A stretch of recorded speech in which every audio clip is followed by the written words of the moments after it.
Bon, là,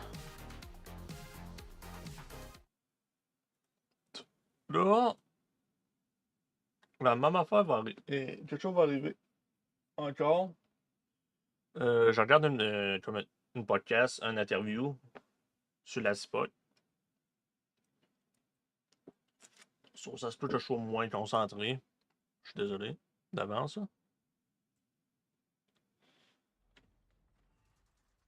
Mais c'est worth it que je regarde ces affaires-là parce que on sait jamais. Parce que des fois, t'as des informations de plus que on n'a pas avant.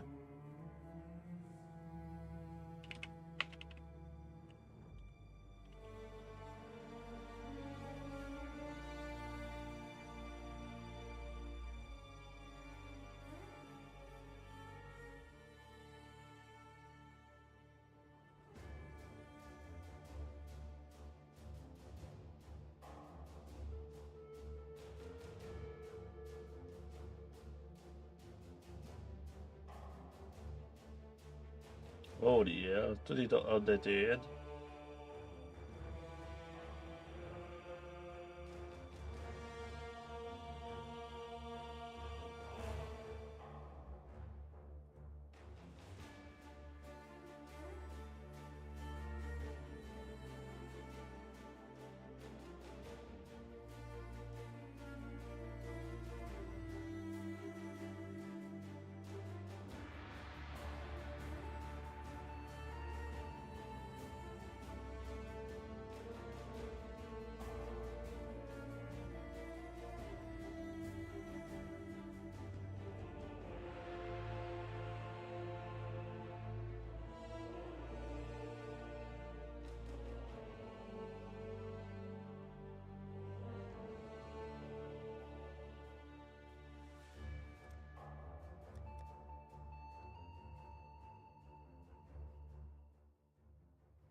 Our good boy Mike here. I will ask the more like intro ones for the people that are looking into the game, maybe haven't played it so much. We have Gazi, who's participated all the way through the game and knows all of the in-game content as well as done races, etc. He will ask the questions that the people that are really into the game already are looking to see, and that's sort of how we split these types of things up. Like I said, we have no topics ever required to kind of go through here. So, Mike, if you have anything you want to say during this, if you have a tangent you want to go on, anything like that, feel free. And with that intro, good morning. Thanks for coming, everybody. And I'm going to start it off with Gase. Gase. Oh, I just have a quick introduction question to start this off with. And that is, we have the game launching in February. It's soon. The anticipation, it's high. Now, how are you guys feeling? Are you feeling nervous about it? Like, how's the setting in the atmosphere in the office right now for you guys? I mean, it's very high energy. It's a lot for everyone. For some of us, it's our first game, like big game launch like this, where there's a lot of eyes on it, and you never really know how it's gonna go, and confidence is high, but it's a lot of energy, and I'm really excited. I'm really looking forward to it. Well, you're not alone. I think we're all very excited. Yeah. New game launches are always hype. And my understanding is you guys have a pretty small team over there, right? Yeah, I mean it's kind of hard to gauge size of teams. But yeah, we've like in the grand scheme of things for like how big I think this game's getting and going to be, I think we have a relatively pretty small team. And you have some really ambitious projects. For instance, the most latest news you guys dropped was about the trade and item factions. That's the sort of the big talking point right now. And so I was going to get it started on that topic since it's the most relevant, related news at the moment. When it comes to trade and item factions, one of the questions I saw, which I believe was answered in the video, but I just want to make sure we're correct on this because I'm seeing this question all the time, is that when it comes to the market and trading, the currency that you use to actually do the trading, is that faction reputation currency, or is that only a fee associated with having to post, for instance, a marketplace posting? Could you maybe give us a little bit more deep dive into trading and item factions? Yeah, definitely, for sure. There's actually 3 things going on in total with the factions, or specifically with the trade faction. So Merchants Guild, the primary currency that you're going to use to trade with is gold. That's what you post something up and you say, this is how much gold I want for this item. When you go to buy something, you say, this is how much gold I'm spending to buy this thing. That's the thing you're getting in exchange for the item is gold every single time. The second thing that you mentioned was reputation, and reputation is actually the reward for trading. It's not the cost. So reputation is what you get out of completing a trade, and that's how you progress into higher ranks of your faction. The other currency item is, it's not really a currency, but the other resource is favor, and favor is something that you earn by playing the game while you're representing one of the factions. And so while you're representing Merchants Guild and you just go out, you complete quests, you kill monsters, you do echoes, you do dungeons, anything you're doing earns you favor. And there will be a favor cost associated with interacting with your faction in any way. So if you're buying something, if you're selling something, that costs favor to take those actions. But favor's not being exchanged, so it's not really the currency you're trading with. Okay, got it. So you earn the favor by doing the thing, and the thing being, for instance, in Trade League would be trading, obviously, and then once you have the favor, you use that to interact with the different factions. Am I hearing this correctly? I'm trying to process. Close. So you earn favor by killing monsters. Okay, yeah, so that's it. That's just like you kill 1,000 monsters, you get a bunch of favor, and then when you're like, okay, I got the sword that I want to go sell, you need to have enough favor to sell that sword. Oh, okay, got it. Huh. Yeah. That's sort of an interesting. Tier based then? Sorry? Would that be tier based? So you need to reach certain levels to sell certain items? Is that for rarity or? Yeah, so we're actually in the we're taking a little bit of a look at some of the feedback we're getting, because we are getting a lot of feedback from players on what we've presented recently, and so we're still open to feedback, and we're still looking at how it's going to work. But yes, there is a favor cost associated currently with interacting with any part of the faction system. So you can like when you go to buy something from the auction house, or from the bazaar, sorry, it's very similar to an auction house system. But when you go to buy something, it'll say like, this is the gold cost, and this is how much gold you have to give to the other person, and this is the favor cost, and the favor cost goes to the bazaar.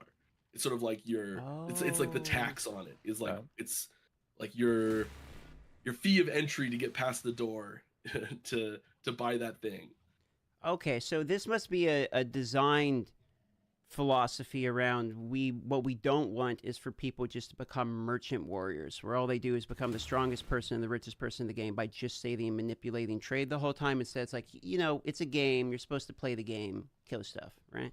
Yeah, that's a lot of it for sure. It's also the primary balancing metric we have between the two factions.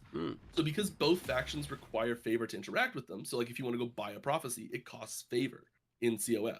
And so what we can do, because both factions have the same core cost to interact with the faction itself, and you gain it at the same rate for each faction, we can really easily balance them against each other by just changing the favor costs of each one of them. So we can say like, like we get to the end of cycle 1 or cycle 2 starting, and we're like, 98% of people were one of the factions. Like, maybe we should make that more expensive and the other one cheaper a little bit, just like make it balance it out that way a little bit, So having that favor cost as a consistent resource that's required between the two, it lets us balance them against each other. That's fair. You mentioned something about like doing faction quests, and I didn't see much information or in depth about that. Is that something you can touch upon or elaborate on? I more meant just like quests in the game that are there already.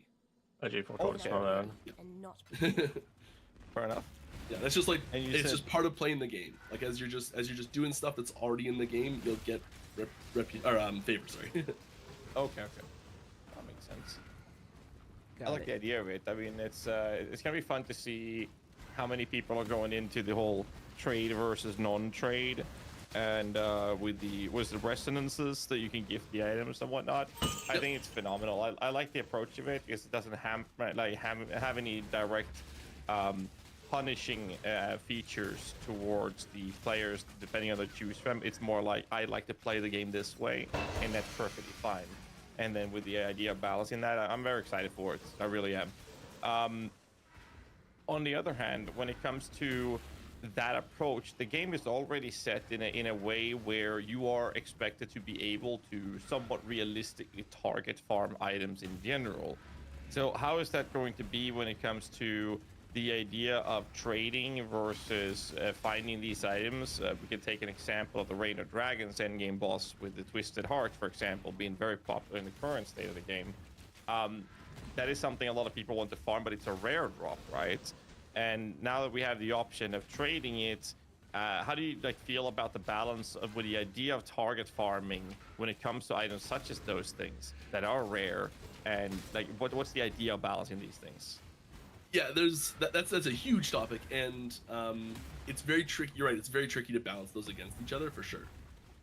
We want players to feel like they can, I guess, influence their drops, especially as merchants guilds. Still, be able to say they can feel like they're working towards a goal, and they can say, hey, I'm gonna spend, I'm gonna do this content until I get this thing I'm looking for. We really like that, and we really want the, I guess, Circle of Fortune more is just enhancing those features that are there already. We're just bringing a little bit more oomph to that targetness of it. And you can.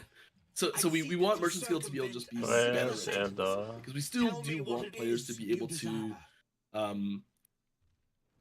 target farm to an extent, as we already have in the game right now. We're not looking to really drop that ability off a cliff or something like that for merchant skill players. We still want them to be able to reasonably, I guess, influence what they're getting and look for specific things and be able to do that a little bit better than just everything's random.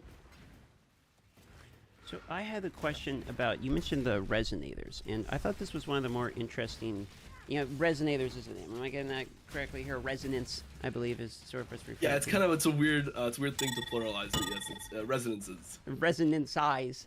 All right.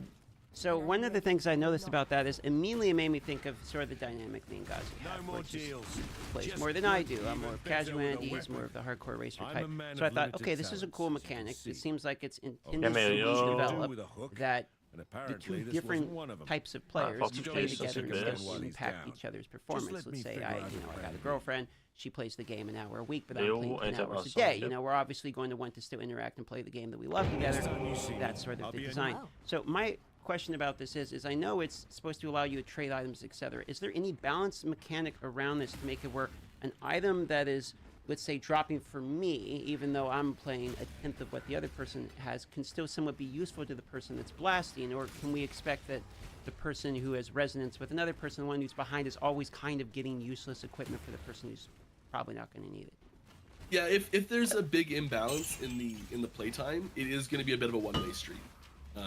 And that's sort of it's an unfortunate side effect of the system, but it's kind of not something that we have a big intent to change much on. And I think a lot of it comes down to is just if you're playing a lot more, you're just gonna have so many better things. Hard to balance around, I'm sure. Yeah. Yeah. The main goal of that system is really to give you just a little bit of extra freedom it's to stop the feels bad moment of, oh, we've been playing together a bunch, and the moment we stop playing together and I go play on my own, I find that perfect thing for you. Or even just like, oh, I went and did one echo on my own and the perfect thing happened to drop even though we're still online together. It's just to fill those little gaps. It's for time zone different. Like me and Ghazi are in very different time zones. For instance, I'm from Alaska.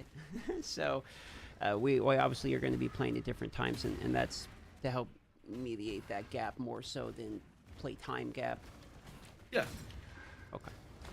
That answers my question on that. Thanks for going a little bit more into detail on that. For sure.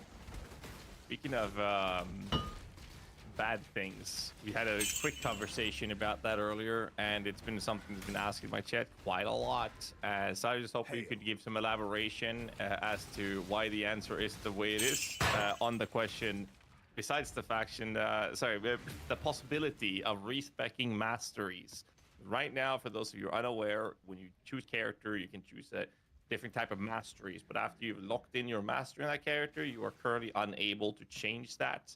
So is this something that you are going to be able to respec? Yes or no, and why? Right now, for all I'm going to talk about for this answer is for 1.0. Right now, it's no. You will not be able to respec your mastery. That is locked in. Once you pick your mastery, that's done. When you do it, there's a big warning box that shows up in big red letters like this is permanent. Big red letters like this is permanent. You're not changing it. Sorry.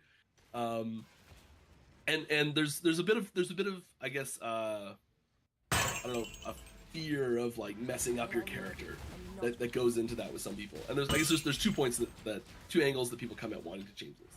It's that like, what if I mess up my character? That sort of fear. And we really try really hard to make sure that every mastery can have fun and tackle endgame and really get stuff done and do what you need to do. And maybe the people that want to push like really hard into the super end game where only the absolute top tier builds will even be possible to compete with, they're not going to have any problem making a second character and just rolling another mastery like that. That process is short enough that we think it's not going to really have a huge impact on those players because they're able to get another character up and especially if you're playing online and you have friends that can help you get through that even faster. Like it's a short enough time period that we're not really concerned about those players that much for it.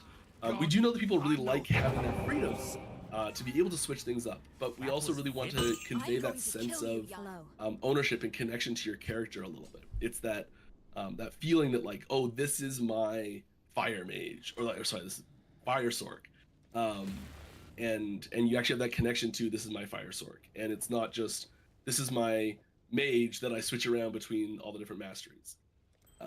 And we think there's a little bit more of a connection to that character if there's those. We want to have more permanent decisions if we can, but they're really tricky to work in and not feel terrible. So and that's why you can switch factions, because that is something that is that's the release valve for switching factions, is that not breaking a character completely, because we think you can make every mastery still feel fun and good. But some people may go halfway down a faction path and realize that they just can't. That whole playstyle is not good for them, and they're switching their whole account over generally. That's fair. Would it be fair to say that it's more about one thing, the faction being the way you play the game, which is more catered to personal decisions, and the other one, it has more to do with your character's identity and not wanting that to be unique to each individual character they create? Is that kind of like a good way to put it? Yeah, I think so. There's that's a really good way to put it. It's also the like we kind of want to avoid a meta, like a leveling and in-game meta where it's like, oh, I level Sork and then I switch to Spellblade for early endgame, then I switch to Ringmaster for late endgame, and that whole like that character's identity is not based in, oh, it's a Ringmaster, it's just a mage, and it loses a lot of that flavor for us. Makes sense. So you mentioned ease of creating a new character, which I think is something that is a decent segue to a couple of my questions here. One of which is about hardcore. So I know it's an option in the game. There's a very hardcore community, if you excuse the pun. And when it comes to the design philosophy of the game, how do you integrate hardcore into the game? Is this something that every time you create new content, you're balancing around it, or is hardcore you're sort of saying, well, this is an extra challenge, you yourself are asserting upon yourself, and good luck with the game, it's balanced around the core fundamental gameplay? How do you design a brand new game from the game up while both balancing hardcore as well as the core side of gameplay? Yeah, it is something that we keep in mind very frequently when we're designing enemies, players' abilities, items, all sorts of things. There's tons of little things that we do take hardcore into account for when we're designing them, for sure. Like there's times we've been talking about, for example, passives. There's some passives where we're like chance-based cheat death passives, where we're like, well, no one in hardcore is going to take that, because it's not reliable, so there's no point in having it type thing. And there's like some defense. It's a lot of times it's defensive mechanics and passives that we're talking about. Like, this is not for hardcore players. We know they're not going to take it, and we try and still design ways for them to build their character without needing to take those.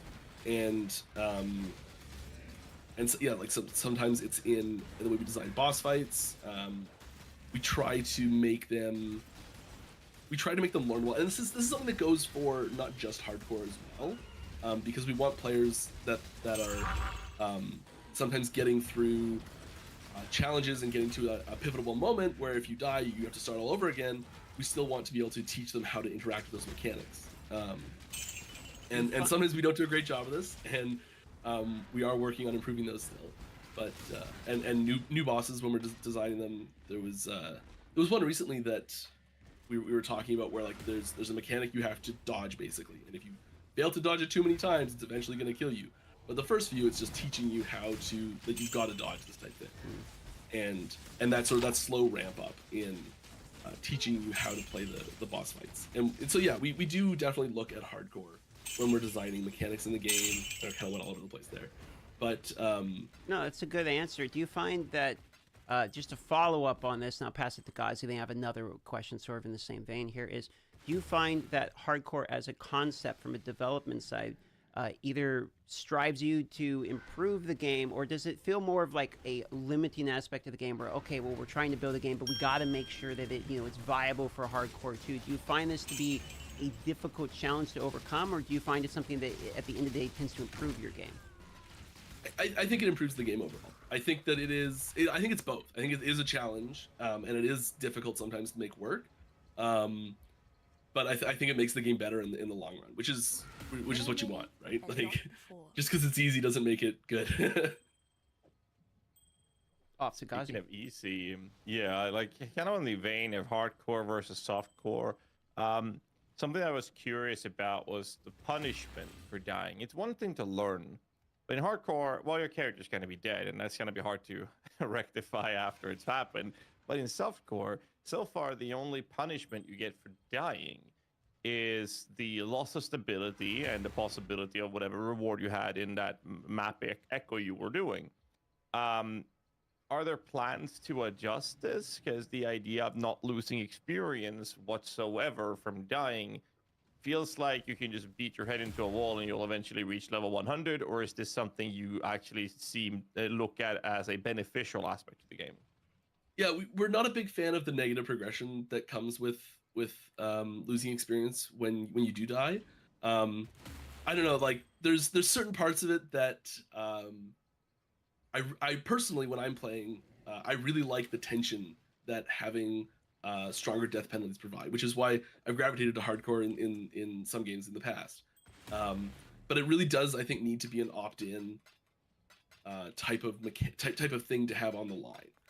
Like you're sort of like going out into the world and you're like, I'm betting I'm not going to die because I'm good enough and I'm fine with the outcomes, and I know there's could be negative consequences here, but like I'm ready to take on that challenge. And I think having that opt-in nature of that penalty is really good, which is that opt-in nature of hardcore.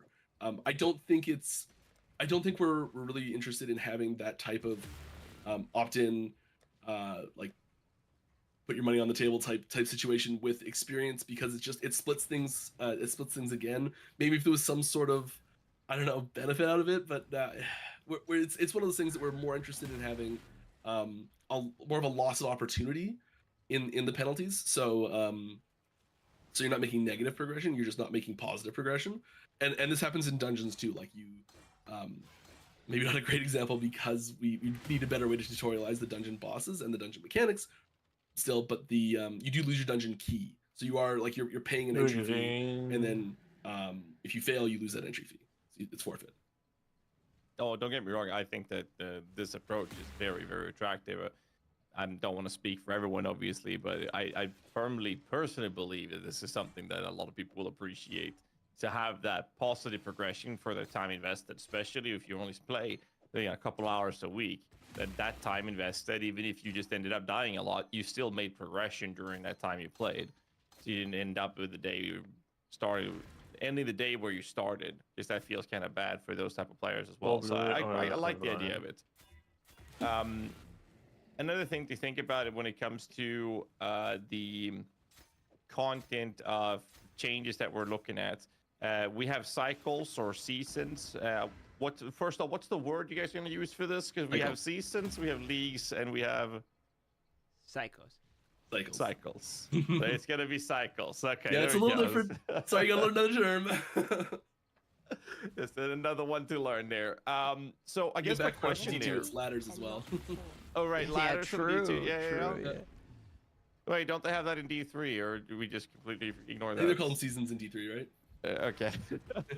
So I guess the question comes down to what the plan is when it comes to the I was about to say the word girth, but let's not go into those type of out of context comments. But how much content are we looking at when it comes to your plans in terms of length and the girth, I guess. Length and girth. Nice question there. I like that. Yeah, so I mean, like, if you really want to measure how much content you're going to be getting out of a cycle, I think it's going to depend how deep you want to dive into it. And we do really want players to have fun stuff to do and explore for the entire time between cycles, if they want, and be able to get a bulk of the experience out from like the first couple months of it. You know, depending on how hard you're playing. Some people who are like going 8 hours a day and are doing a ton of content every day are going to get through it a lot faster than people that are doing, you know, like a couple hours every other day type thing, and like it is just a time investment of like how hard you're going to play is how long it's going to take, really. But we do want players to feel like there's I guess different like different benchmarks. Breakpoints might be a better word for it, where you can be like, okay, I'm really going to invest in like completing this angle, the primary feature of the cycle or something like that. I'm going to dig in real deep, and maybe there's like some extra stuff you can go for if you want, but you know, like, oh, I don't have an extra 10 hours to go for that, so I'll pass on that for this cycle or something like that. Maybe you just can't quite finish it in time. And I think we also have to be mindful that a huge percentage of our audience is also interested in playing, you know, other games that are offering similar cyclical content, with PoE and D4 and D3 and D2R and Torchlight and Grim Dawn. Like, there's a ton of other games out there that are pulling attention at the same sort of like, new content getting dropped really frequently.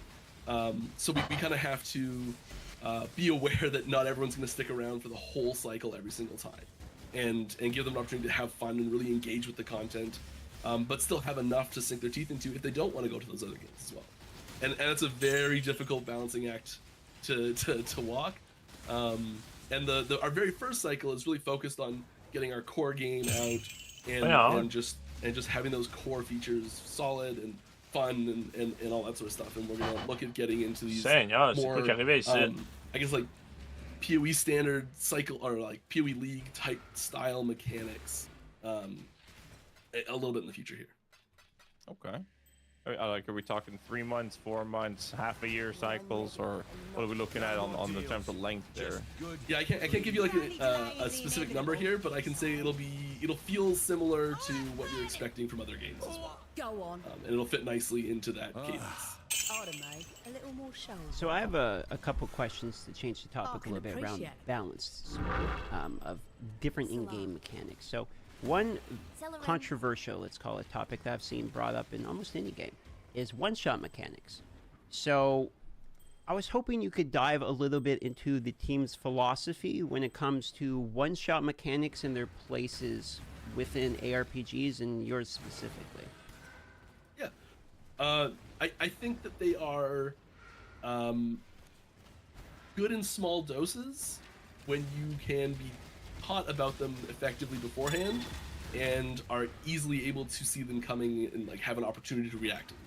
So one-shot mechanics are it's a skill test is really what it is. It's a your character's not strong enough to handle this, so you as a player have to do something to stop your character from dying. So it's a player skill test instead of a character gear check, which is like an enrage mechanic on a boss is a character gear check where you gotta kill him fast enough. And like doesn't matter how good a player you are, if your character can't do enough damage, you're not gonna get through it.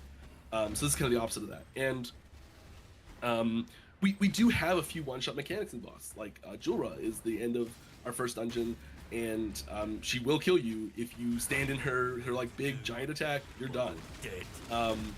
And part of the reason we have that in that specific dungeon is the whole dungeon leading up to that we've given you a special ability, and we've said, and the whole dungeon, in order to get through it, you have to use this special ability multiple times.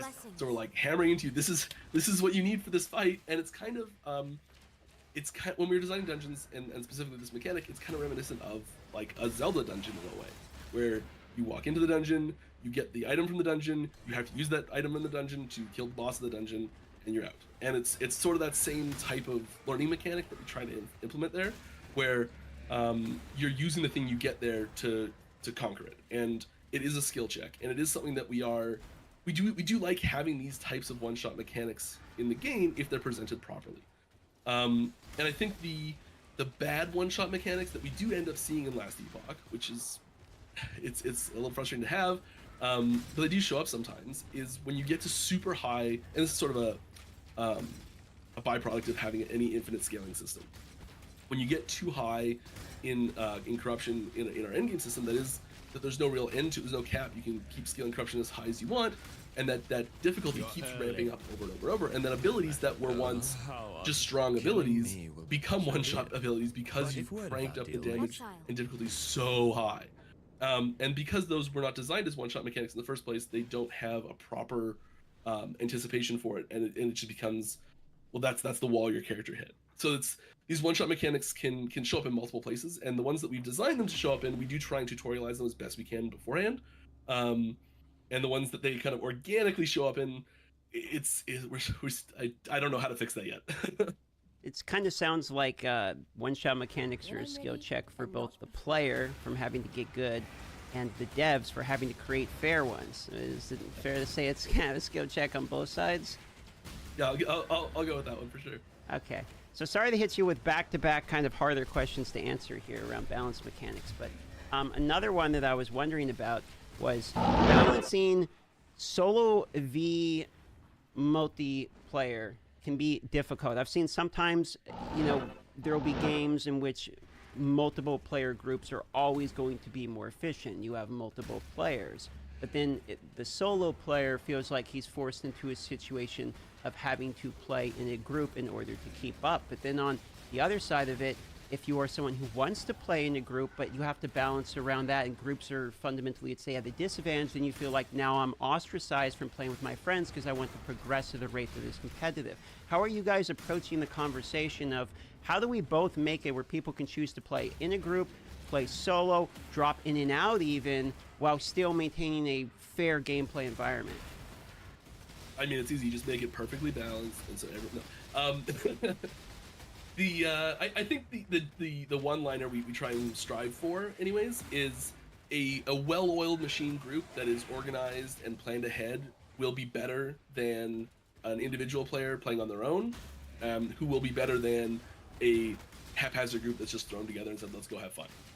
And so there's this like, if you're taking that extra step to like design a group to play together and have those like strengths working together and those weaknesses compensated by each other, you're gonna have a stronger party, and you're gonna have better, faster progression, all that sort of stuff. And because working together is not easy sometimes, like that's, so you're rewarded for working together and coming up with those strategies together.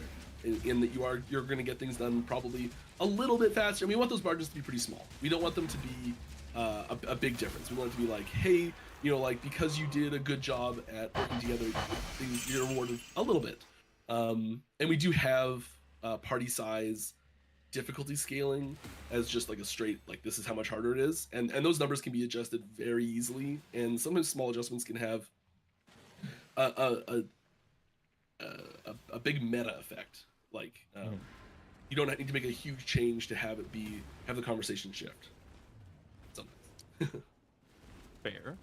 On the topic of party playing and efficiency, something that I've been very curious about personally as well is the whole idea of plans for the future when it comes to races, tournaments, community intelligence, or events, and how that would reflect into the focus of party players versus solo players. So what's the future and the plans from now moving forward with these things?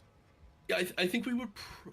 I can't speak specifically to every single thing we're going to do in the future, because I think a lot of that's going to come down to experimentation, and like we'll probably try to run events where it's like, hey, this is specifically a party event, or this is an open event, or specifically a solo event.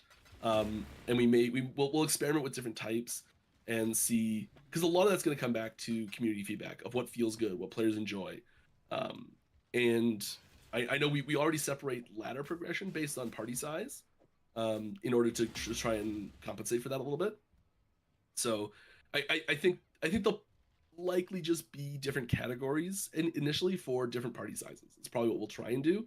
And it's hard to, because people jump in and out of parties, it's hard to split them too hard that way, but there's benchmarks and things that happen where you can be like, okay, at this point, if you're in a party or not. Did you have a follow-up, Gazi, or you want me to hit? I got another hard, philosophy balance question to fill the void here. I could throw in there, since we talked about party play, I think we could talk a little bit quickly about visual clarity. This has been a, let's call it a rather hot topic in certain areas in the genre. How is visual clarity going to be maintained? Because it is very good from my perspective in the game right now. But once you start getting, these flashy big build effects going on, and you suddenly have a full party play going on, what's the plan when it comes to visual clarity to maintain being able to actually see what's going on?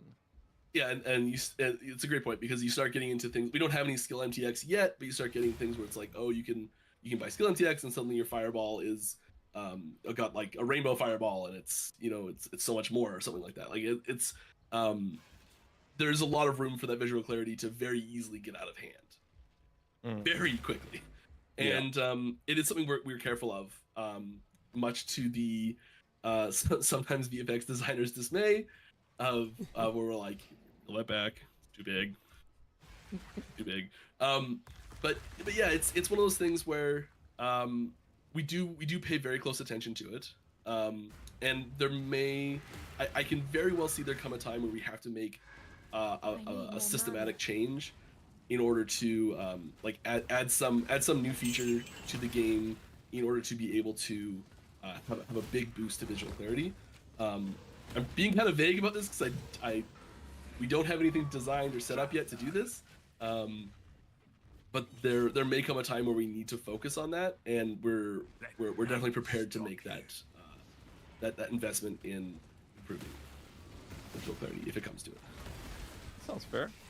So I have a question related to another sort of game balance philosophy type of question. So how does the team approach the concept of melee versus ranged? And we can go all the way back to MMOs. This is a fundamental question in game design. Melee is at a disadvantage because the ranged guy can hit you from far away. So how are you guys approaching that in an ARPG in order to give melee a fighting chance?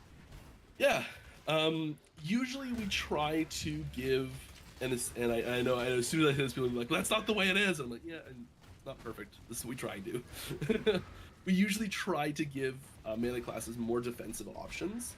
And sometimes those are just passives or skills that reflect that ability. An example of that being like give abilities like Rebuke to Sentinel, which is generally mostly a melee class, has ranged options but is primarily melee, and it's an ability that you can just tank almost everything in the game with it, and we try and give those more defensive options to classes that are generally in melee situations. Sometimes we'll give defensive options to melee offensive abilities, like Vengeance on Sentinel again, which gives you ways to sort of offset that difference of not having being in melee range. And then the other half of this is, or we'll give them higher mobility options. So Rogue is primarily a Blade Dancer, anyways, is primarily a melee class, and we try and give them lots of mobility options so that they are able to reposition themselves in combat really efficiently, and not lose too much damage as they're doing it. Sometimes those are just like little hops while they're still attacking. Sometimes those are just low cooldown movement abilities, things like that. We also do look at boss design as well, because that's where it really stands out, I think, for the most part, is boss design, or boss encounters, sorry. And we have the ability in our AI system to say, okay, like this is here's a list of abilities that the boss can do, and this ability they can't target within a certain range. So it's like they'll only use this ability if someone's at range, or they'll only use this ability if someone's at range. And so we can actually change which abilities they're using based on how far you are from the boss. And so sometimes we'll maybe give the same ability, but it goes off a little faster if you're at range. So you'll actually have to dodge a little bit more actively if you're farther away. Just to sort of offset that a little bit. Then go on, cousin. No, you go ahead. I've got a drink, so I'll be back in 2 seconds. Yeah, you go get your water. So, another common talking point, and I know there is a difference between games when it comes to this design philosophy, is when it comes to mid-cycle balance changes. So let's say you guys start the cycle, there's one front runner that's obviously very strong. Now, one such interpretation is, well, this is a power fantasy, people are loving this build, everyone's using it, let's not touch it, let's let them have it for the season. But then the other side of things, you might say, this build is ruining the season, this one is so overpowered, you feel inclined to have to build it. So how do you approach that, and can we expect mid-balance, mid-patch balance changes, basically? Is this something we can expect going forward? Yes, short answer, yes. You can expect mid-cycle balance changes. I would not. So this is a very deep topic as well. Something that we actually discuss pretty frequently. Sorry, I know I'm throwing some sort of the deeper ones in there, but I'm trying to pull the hard topics at you. Yeah, no, I really like these topics. I'm having a hard time not just rambling on them. Go, that's why we're here, baby. Ramble, yeah. go. But so the mid-season balance changes in general. This whole thing is a bit of a hornet's nest, because if you make a mistake, it can be disastrous, which is something that we are so we do take care when we are making balance changes, especially mid-season stuff. It hasn't been a big deal for us in the past because we're not in this huge audience yet, and there's not this huge level of competitiveness yet. But we do know that it's coming, and we do know that we need to be tactful with how we handle this. If there's, I guess the general philosophy of these sorts of things is, if there's a build that is like really running away with the game, like really just it's this or nothing, have fun, type thing, then we'll probably be pretty inclined to step in and do something. And it's probably just be to give other builds a fighting chance. And we really don't want to, if there is a build that is a top tier build, we want to be really careful to make sure it stays a top tier build, especially double shot as well. And that's really important, so that people, because one of the worst things I think we can do is have a bunch of people make this character, have it be crushing, and then us be like, all right, patch day, here we go. You can't do anything anymore. Sucks to be you. Like that would just feel terrible.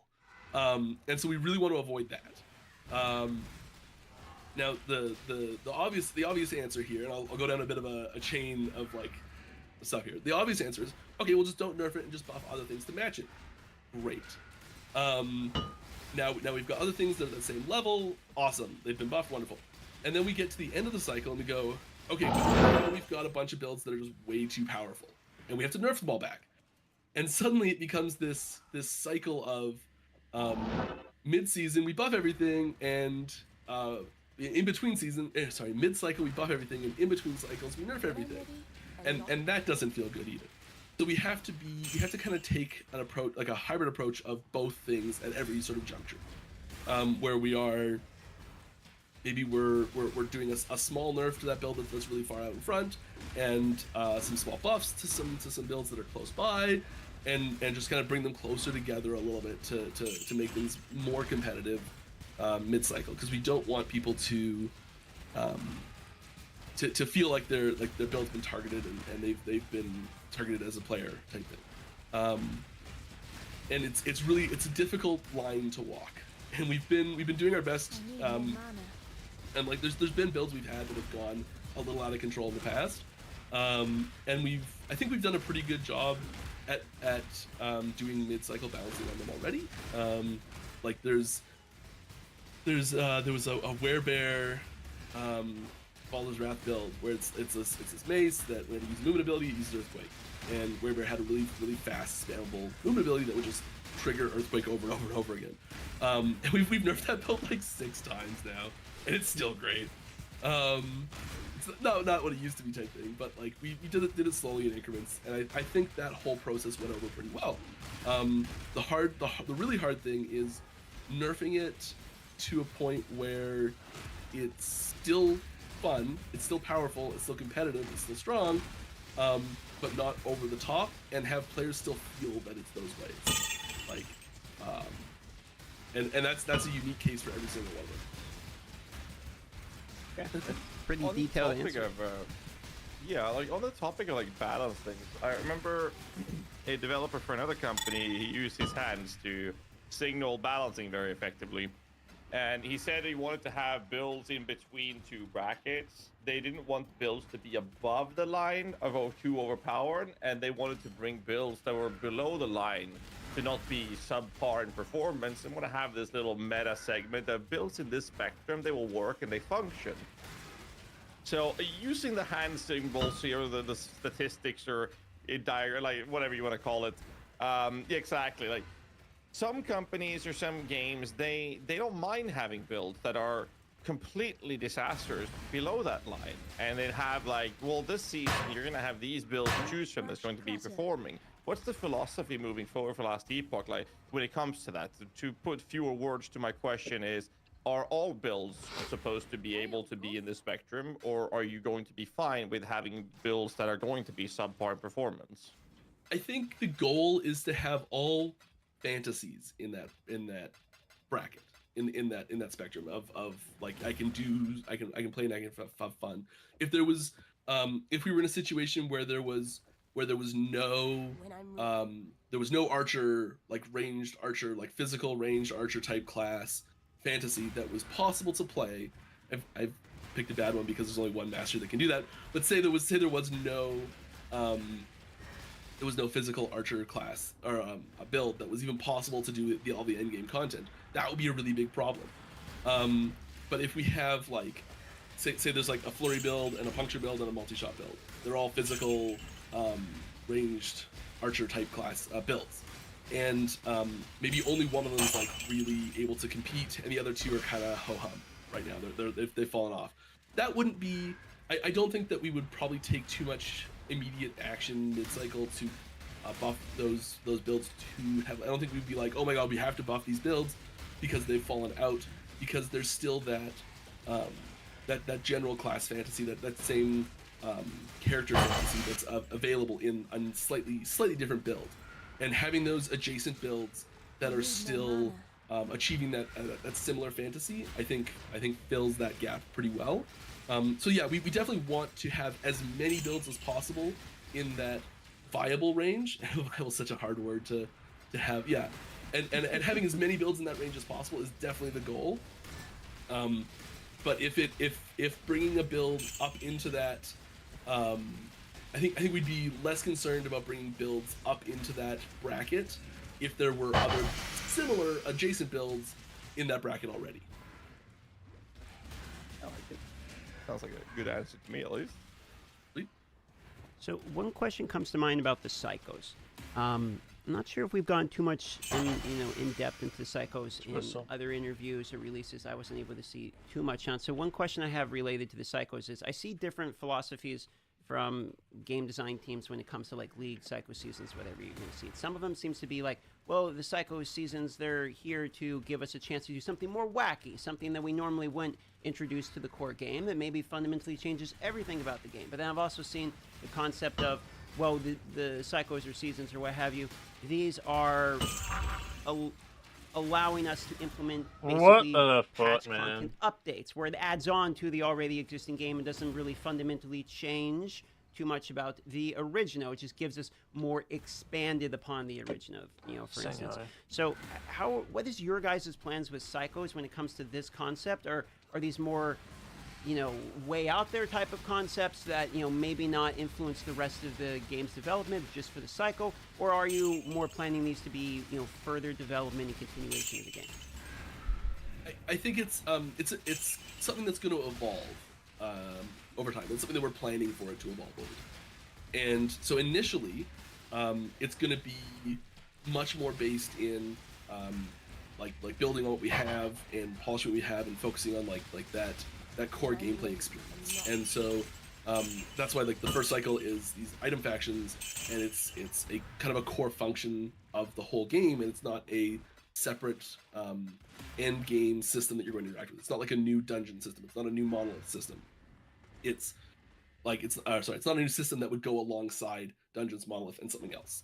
There's not this like third end game system, I guess, arena, so fourth end game system that's going to come in with that cycle initially. So those first few cycles are going to be things like we're building these item factions in that affects the whole game, and those first few cycles are gonna feel very similar in that sense, where there's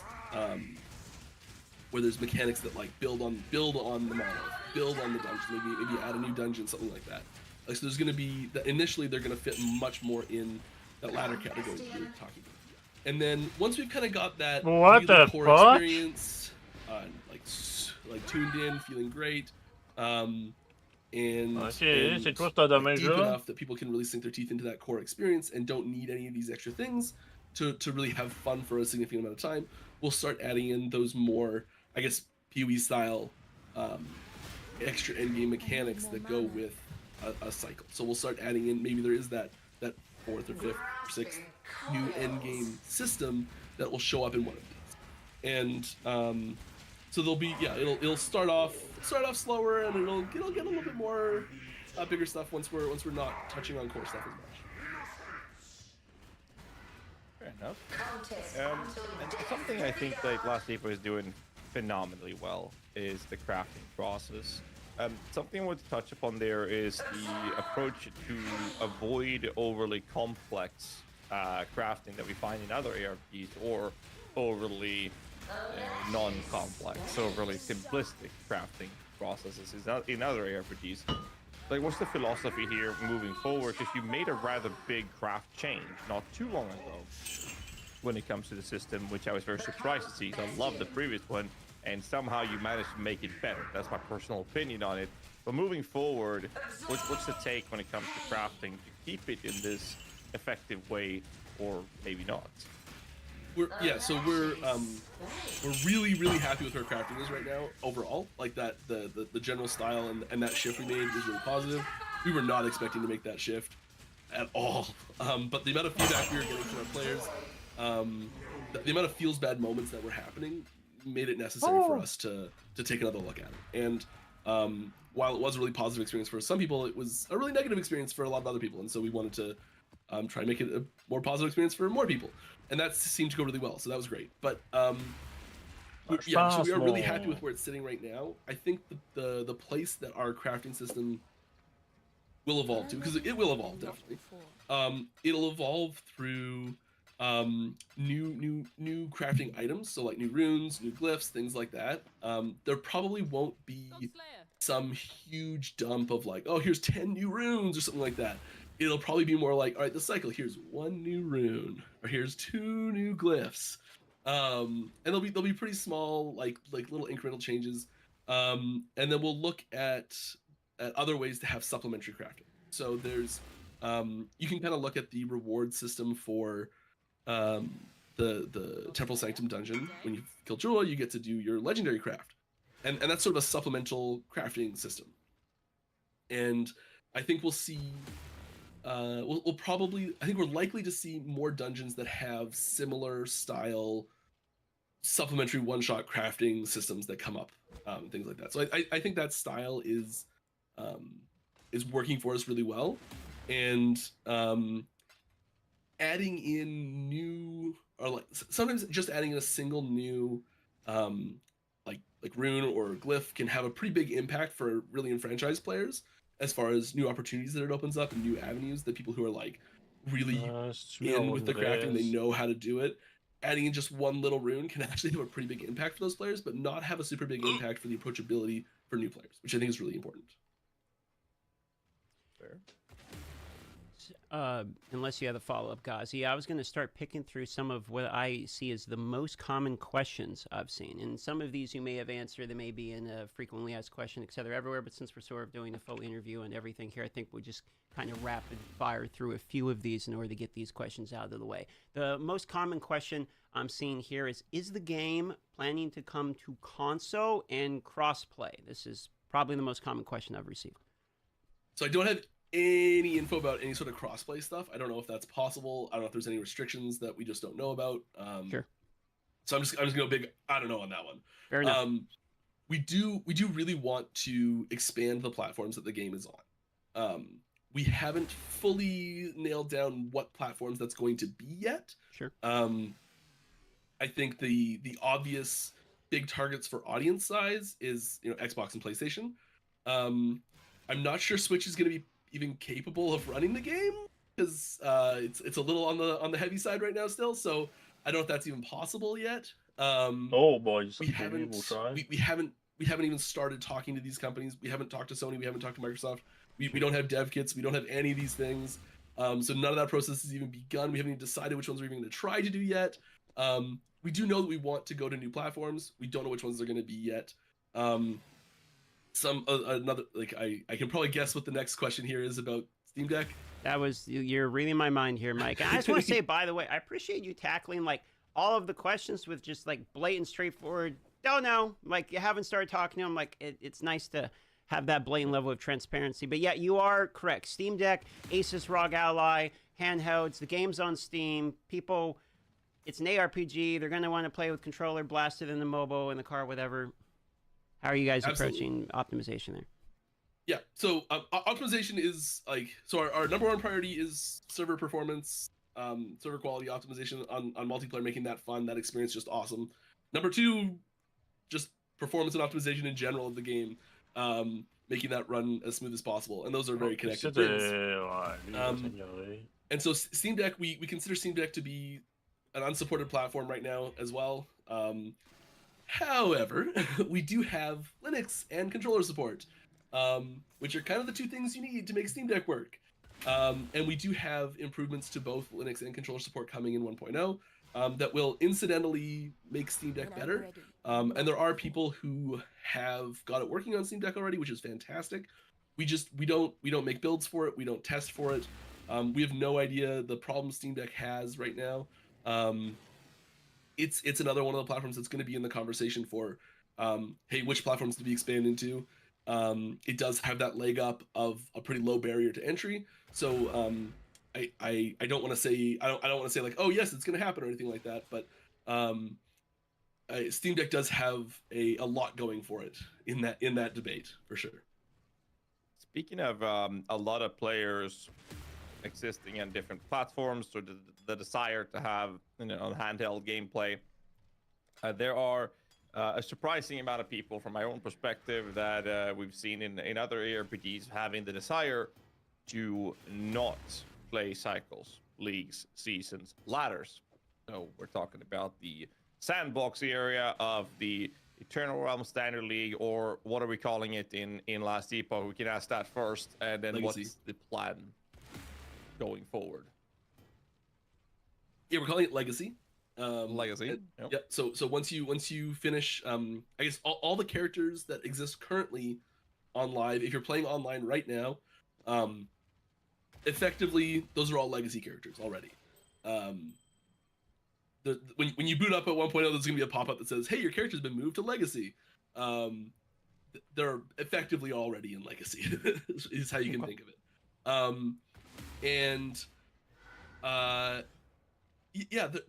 We do see a ton of people who are, especially when they find out that like item factions are coming to Legacy characters with 1.0, that are quite happy about that. And there's this balancing act of bringing new content to Legacy immediately at the same time as cycles, and then like, is there enough interest in playing a cycle if there's no new content for it? And so that's a big give and take there for sure. And then for us as well, it's monitoring or maintaining is a better word, and developing for two different gameplay environments. Gotta is chat on is jails soon. something that we have to be conscious of, right? Like, so once we start having new content that does eventually, long term, that does eventually start coming to cycle only, maybe that's a possibility. We don't know exactly how that's going to shake out yet. It's going to come down to a lot of player feedback. It's going to come down to just seeing how like how people are engaging with our content. If we're if no one like if people like, it's hard to predict how it's going to happen. And we'll see what the players want, what they're engaging with, what they're enjoying. We do take into account how legacy players are interacting with these systems and the fact that there is no reset. So like when we're looking at how the Merchant's Guild, the Bazaar is going to shake out, the start of 1.0 for the Bazaar is going to be so different on Legacy compared to Cycle, because you know everyone who's playing Legacy has this huge stable of items. Like the Merchant's Guild in Legacy, the Bazaar is going to be full of amazing items right off the bat. And with Cycle, it's going to start completely empty.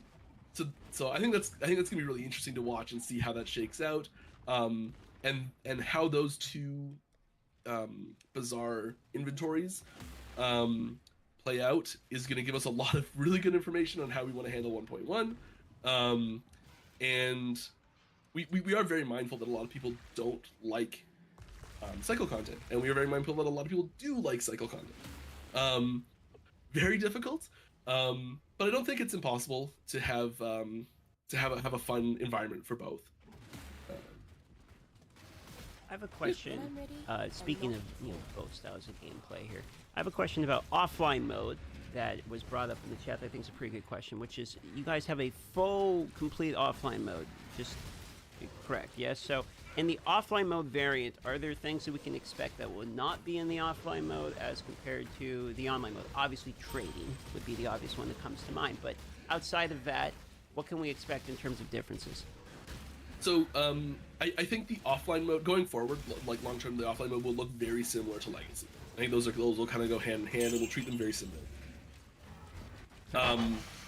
And just to be clear, just so everyone knows, the way we're handling the getting to offline mode is it's actually a launch option from Steam where you can just be like start in offline mode, and it doesn't require an internet connection at all.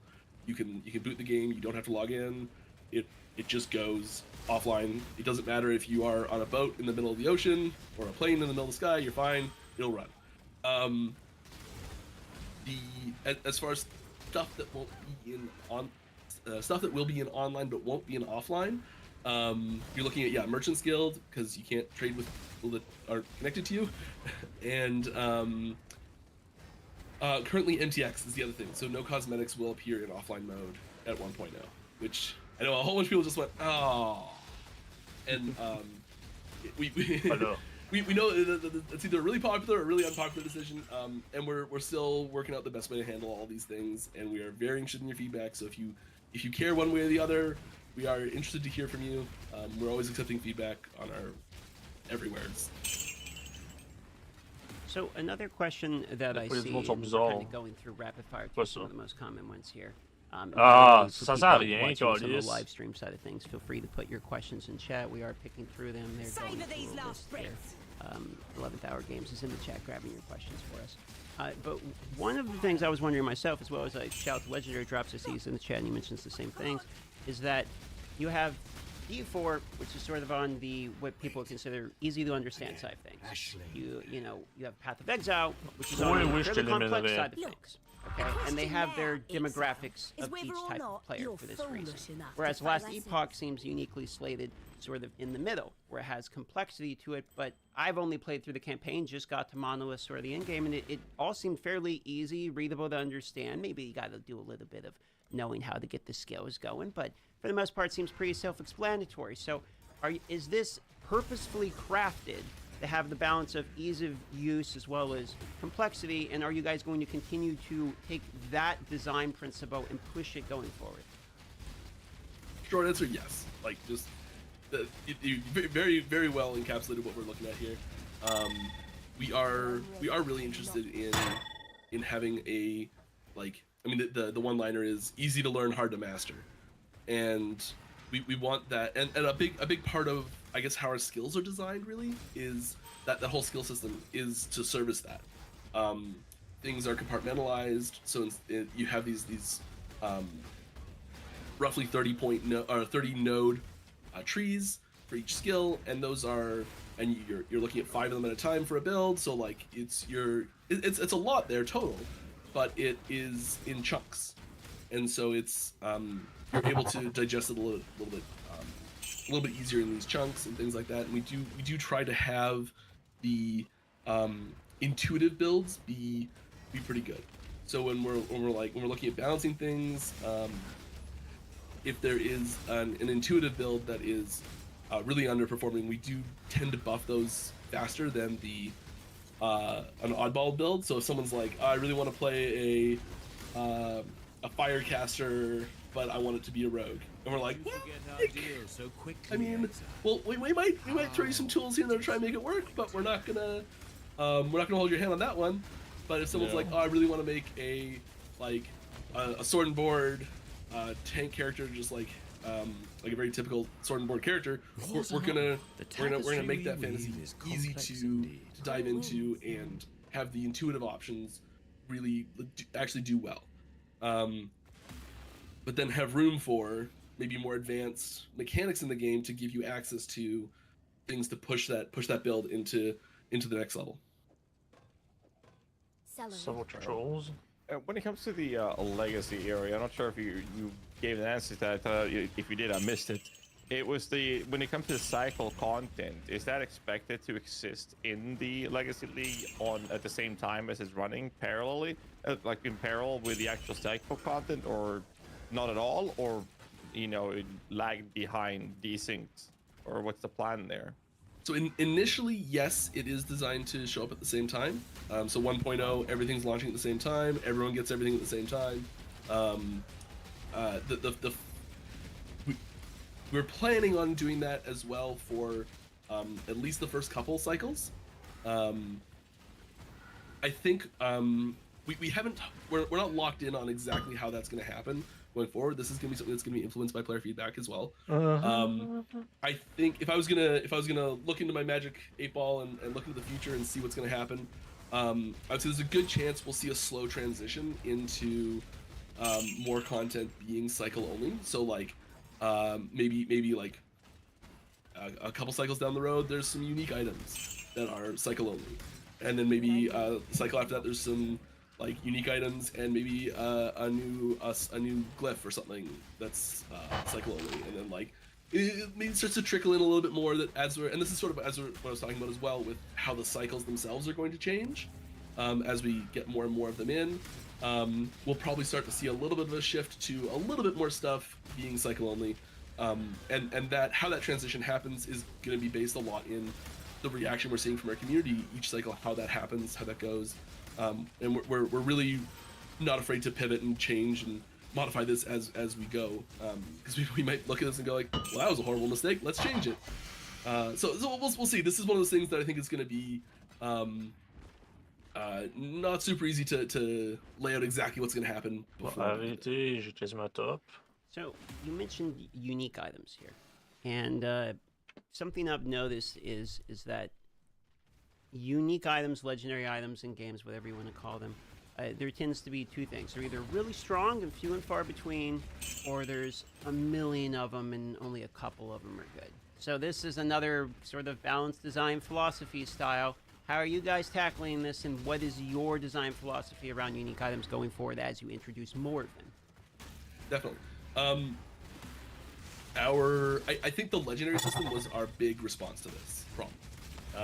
And I think it has done a very good job at bringing more unique items into the conversation of endgame builds. I think that's really the big thing, is the pool of options you have when you're looking at an endgame build. When you're like, okay, I'm gonna design this new build. What tools do I have to work with? And having as many things that are like even just like conversation pieces in those end game builds as possible is really a useful thing for us, and I think it's a really positive thing for the game as a whole, especially for people that like to make builds, or people that like to try new things each cycle, and or people that like to try 20 things. and it drives having more things in those, having more items in those, like, oh, this could be used in a build category. It drives more things to trade. It drives more things to, like, hey, here's a drop that I got that's not for my build, but ooh, that could make a good druid, and oh, maybe I'm gonna go make a druid now. And so having more of those, as many of those as possible in that conversation, is really really important to us. And this is a big reason why we added the legendary system to the game, was because we designed a ton of these, like, level 1 to 60 uniques that, for the most part, endgame builds were just like, okay, whatever, they don't exist. And so now, because they can get legendary potential and they can get more affixes that are onto them from, like, super game affixes, they can suddenly become actually viable items. And some of them, no matter how good, how like 4 LP with like perfect stats on it, it's still crap. And there's a couple of those still. And so we're not aiming for 100% success rate on this. We're aiming for, you know, like, as big of a pool as possible in those things. And I really think the legendary system shines at making this, like, really good, and sort of it buffers us for the future, where we can add more uniques, and they're still going to have these options for adding more leveling uniques, or more early game uniques and things like that can still be late game efficient. And when we're designing the uniques as well, we do look at, if we're like, oh, this is a low level unique, like, what's it going to look like as a legendary? That's part of the design process now. So I really like that with the specificness of making legendary potential reintroduce even leveling low level uniques into something that is usable in the end game. So I remember the last build I played, it used some very, very, very nasty crafted rings. But if you got like an LP2, LP3 Quicksilver ring, which is a very low level leveling unique, which is very common, so you dropping legendary potential on those was not that uncommon to do. You would eventually find one that you could then exalted item craft into a legendary item. And suddenly I was using this, is it level 6 or something? If even that, this Quicksilver ring? I'm not exactly sure, it's low. Yeah, it's just phenomenal. And I love that aspect of it. It made me feel like I drop a legendary item, or sorry, unique item, felt exciting, because I could look at it, and no matter what it was, no matter how low level it was, if it had legendary potential, my immediate thought process would be, how can I make use of this? Will this be something where the unique item modifiers can replace whichever 1, 2, maybe 3 mods that I don't get on the legendary version of it? Will they compensate the loss of those? So I can get, like, you know, the crit avoidance in from a craft, then I could use it, because it will still be really good for the end game version of it. I think it's a fantastic way to avoid this plethora of items that's just going to be ignored because, like, it's too low level, it's a trash unique, I'm not going to use it, to suddenly be in the conversation of, hey, I can utilize this. This is great. Yeah, no, I love it. That's exactly right. Thank you. Yeah. So something you said there, Mike, struck out at me. Where you said, you get an item, you think, maybe this doesn't fit my build, but this might end up having potential to be a really good druid item for perhaps. And there's trading in the game, so if you see an item, your knowledge of knowing that this item could be a good druid item might lead you to craft it and then perhaps sell it on the marketplace. But what I'm noticing is that in other games, that knowledge of crafting itself becomes an economic weapon that you can then use to utilize purchasing things off the market that you know has potential, but other people might not recognize, craft it into an item and therefore make profit on it. But early in our conversation, you mentioned that there is this sort of favor system in which you use to purchase, you know, be able to actually do the trading itself. So that does seem to somewhat limitize trading. So where I'm coming at this is the concept that you guys are approaching trading with, we don't want people to be able to buy items off the market, craft it, and use the knowledge to then resell and flip items? Or how are you guys approaching that side of, like, an economic war, really, when it comes to crafting knowledge? So the approach that we're taking here is less of a, we don't want people to take certain actions.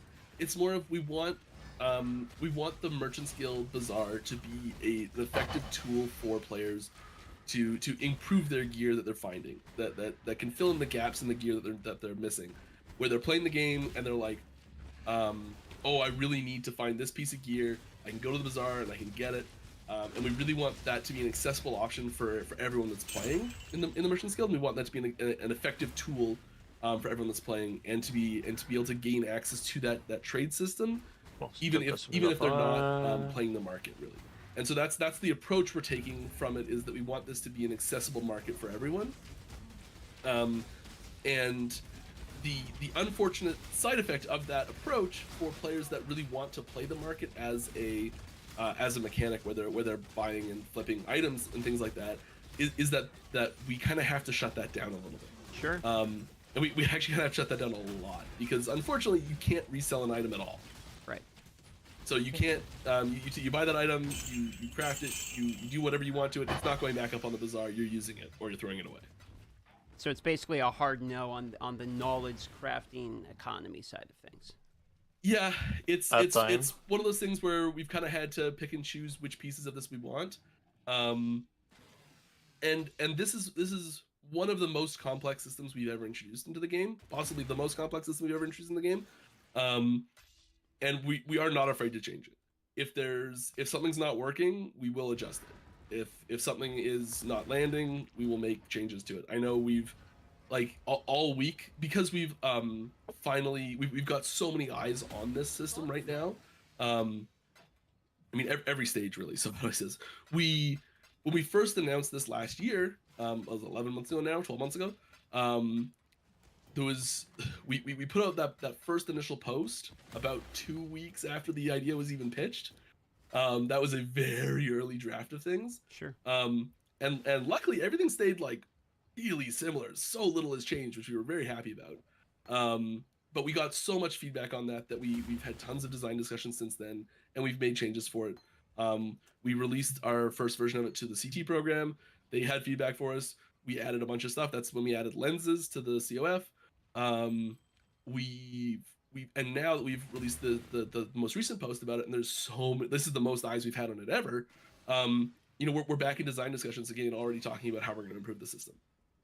So this is not a set in stone thing entirely, and we are very interested in feedback on it, especially once people have their hands on it. That's the most valuable, because there's a lot of like theoretical feedback that we're getting, which is very valuable. But once people actually have a chance to experience it and play with it and tell us how they feel, like when I did X, I felt Y, and that's the type of feedback that's really, really, really important to us. And we're gonna be paying close attention to that. We're gonna be looking at that. But right now, unfortunately, for people that want to play the market as a game mode, that's not going to be available right now. It's really interesting, because I'm one of those players that I like when I play trade leagues and stuff like that, and MMOs, ARPGs. I like to make my currency work for me. So flipping, crafting, and profit and those things is kind of the things I do. Yep. And that entire play style is neglected. But what it also means is also that the market doesn't reach this inflation moment where in an early stage of a cycle, you have the lower budget items, so to say, and then you're going to medium budget items. But as soon as you enter that stage, the people that are upgrading to the better items are now recycling into their secondhand market items, going in and flooding the low budget, which will significantly lower it and create this supply versus demand into a buyer's market. So you're going to have, at least theoretically, it seems it's going to have a rather stable and healthy economy because of the fact that no secondhand items or flippers are going to be actively working on it. I like the idea of it, but as a player coming from the approach of enjoying that kind of play style, it's going to be very interesting to go through it. But from my personal perspective, I actually am more interested in the COF than I am of the Merchants Guild, because of how well Last Epoch has designed loot acquisition to target farming. But on the topic of party playing or interacting with other players, there was another chat question regarding guilds, which is something we've seen in pretty much all ARPGs that I can think of, or most of them have a guild function. Yet there is very little impact or benefit or even purpose behind the guild functions, other than, hey, you now have access to a little, tag in your name and another chat channel to chat with your friends in. What's the plans with guilds moving forward for Last Epoch? Yeah, so you literally said, as soon as you start talking about guilds, I'm like, well, that's exactly what I'm going to say. And you said exactly what I was going to say about how the conclusion we came to of what a guild system would look like in Last Epoch. It would be a tag by your name and a private chat channel. And while there's not there's value in that, and we do know that players want to have that, and there's good things to have there. it's not enough value to take time away from other development processes right now for us to add something like that. We do really like the idea of having a guild system, and we think that those buildings of communities inside of games is really valuable. Like I'm still friends with a couple people that I was in WoW guilds with. What was it, 12, 13 years ago or something? And so we don't want to discount that at all. And I would be surprised if we never introduce a guild system to Last Epoch. I would really like to see, and I know we've discussed this internally, of we would really like to see some sort of mechanic to go with it, some extra thing to do, some reason to have guilds there, make it feel just a little bit more, and at the same time not being mandatory to join that guild to play in games, something like that, because we know we don't want people to feel left out of playing the game if they don't join a guild, but we do want people to feel like there's some sort of activity to do, or maybe not activity is a bad word, but just reason to compete with other guilds, or maybe a guild ladder or something. I don't know how that would look exactly, but just something a little bit more than a tag in a chat channel. Yeah. To bring it back to the trading side of things real quick, I wanted to ask a question, because what it sounds like the not being able to resell portion of the trading allows you to do is it allows for two things, which is remove sort of price fixers. So no one's going to buy 15 of the item they're attempting to sell in order to list it as a higher one if you can't relist it, right? So on the price fixing side of things, I have one question, which is there any ability for the person who puts an item up to be able to decline the offers? Because what you'll see in other games is they'll put an item up in order the price fixer. Once the item's up, someone can buy it and it's just gone. Because you see people price fix an item, it would just sit there. They're not going to sell it anyway. It's too high of an item. They buy out all the other ones, for instance. So that's on one side of things. The other question is, I really like sort of the trading side. I'm not opposed to this concept of not being able to reflip an item, because for me it almost sounds like a pseudo item sink. It did, like Gossi was saying, it doesn't get re-implemented back into the economy. So this is almost like a way of another item sink, sort of like crafting. You mess up an item and now it's no longer a viable item. That's an item sink. This sounds like another way to have an item sink. Are you hoping this will have, you know, pretty massive economic benefits with this type of system? Because that's what I'm hearing. Yes. Yeah. You've got it. Yes. Sorry, what did you say at the very start of that? Sorry, I know it's a long-winded question. The first part of it was, when it comes to price fixing, are people able to decline offers? Like, are we going to basically see fake posts being allowed, you know, in there? Yeah. How are you guys approaching it? No, so one of the big things about the the Bazaar system is that there is there's no interaction by the seller once it's posted to purchase, and this is really important. Is that once you posted something and someone buys it, there's no, like, the seller doesn't have a chance to be like, no, I don't want to do that, or has to confirm it or something like that, because when you're going to the bazaar to buy something, the response time needs to be immediate.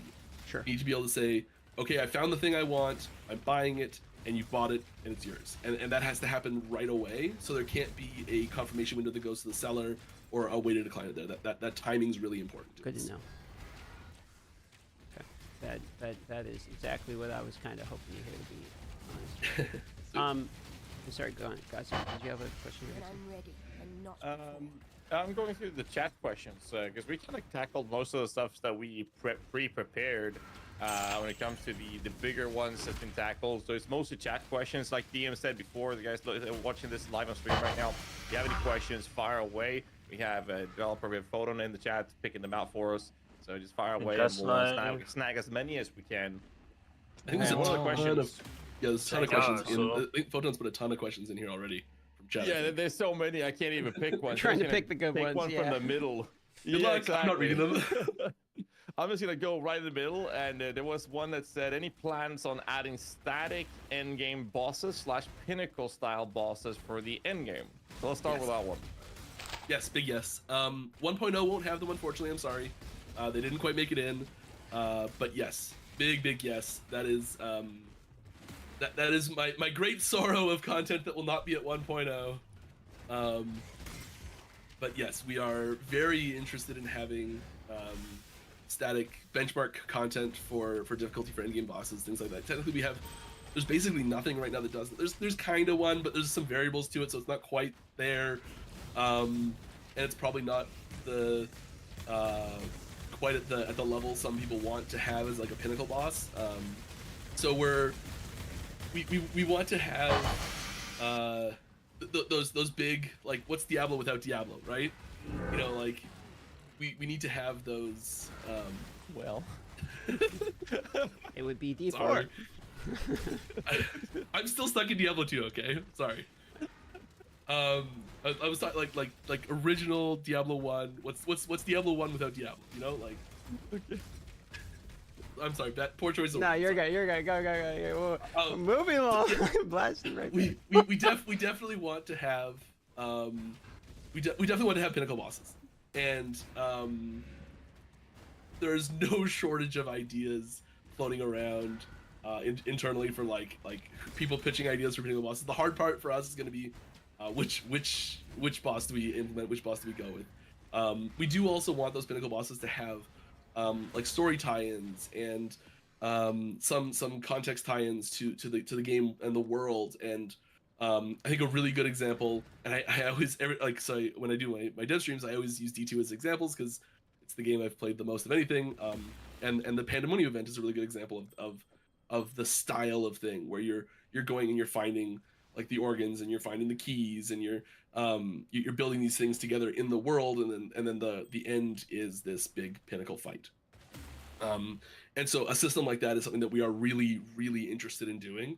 And you probably, I don't want to give a time frame on it, but it is something that we're really focused on. Speaking of time frames, so I don't know how long you have. That's something we actually didn't discuss before that. So if you get to a point, we're going on an hour and a half here. Last interview we did was like literally 3 hours. So if you get to a point where you're like, hey, I got to go, just cut us off. Be like, it's been good talking to you. We're not going to take it rude at all. But in the interest of saving you some time, we can start rapid firing sort of through some of these a little bit quicker if you want. I'm going to hit you with one of the maybe a harder question. Out of the way, a lot of these are pretty easy, yes and no type of stuff. But I'll hit you with one that's maybe a little bit more of a talking point. When it comes to server stability on game launch, this is something that is always like people sit in a queue and I rage over it and all that. How are you guys worried about, or are you worried at all about server stability? It seems like you guys got a lot of interest in the game. Every time that I'm streaming, people bring up the game, so it seems like there's a lot of both press about it as well as interest on it. So how are you tackling server stability come launch? I think if a small part of us wasn't worried about it a little bit, we'd be foolish. Sure. We've been like, this has been we know this has been coming. We've all been around for all the launches of every big ARPG in the last 20 years. Like there's I think I've sat through every ARPG launch since PoE type thing. Like we know how these go. We are doing everything we can to make sure this is as smooth as possible, and we know that there's it's likely not going to be perfect. We're doing our best to make it perfect, but we don't know what's going to happen until launch day comes around. We've got we've got tons of we have third-party partners for different services that we use, and they all know what our launch day is. They've got people standing by ready to help us when we need it. Everyone is like, no one has time off scheduled for this time. Like we're ready to go for getting this built and out the door as best we can. Like this is a huge deal for us, and we are putting everything we have behind this launch. If there are problems, we are going to react to them as quickly as possible. We do kind of have this, and we are not resting on this whatsoever. We do have, like, if I'm going to compare this to some other launches that have happened in long time past that didn't have this, which caused problems, is we do have an offline mode where people can physically play the game if they purchased it. Like it will turn on and run for them even if everything crashes and burns. An important point of clarity real quick about the offline mode. I know people are going to wonder this.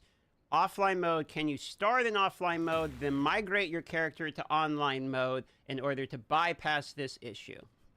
No, I'm sorry. There you go. Unfortunately, offline characters are offline characters, period. End of story. there are some really cool ideas on floating out there about like how it could be possible to do that. There's little tiny gaps in all of them, unfortunately. It's not happening. We're not pursuing offline to online mode implementation. I mean, anything can change. Nothing's hard set in stone forever, but like right now, unless something dramatic changes in the technology that exists in the world overall, offline is offline, and they're not going online. Fair. And guys, you want to read off one of these, or else I can keep going. I got a 3 or 4. One. All right. Any thoughts on releasing a universal ascendancy with their own skills that any class can use? You know, Acolyte base class, select an XYZ universal mastery. Is that something you have in store or thought about? So it's something we've talked about. We don't have any specific plans for it right now. But that is something we've discussed as a possibility. We've talked about all sorts of things. Like the things that come up in our design discussions of like, hey, wouldn't it be cool if like it gets a little out there sometimes. But yeah, we've talked about it. We've talked about shared masteries before. We've talked about universal masteries. So like we've talked about masteries where like maybe there's 2 base classes that feed into one mastery or something like that. You know, like yeah. So yeah, we've discussed it. We don't have any hard plans for any of them right now. But yeah, I think that would be really fun. Soon.tm. Yeah.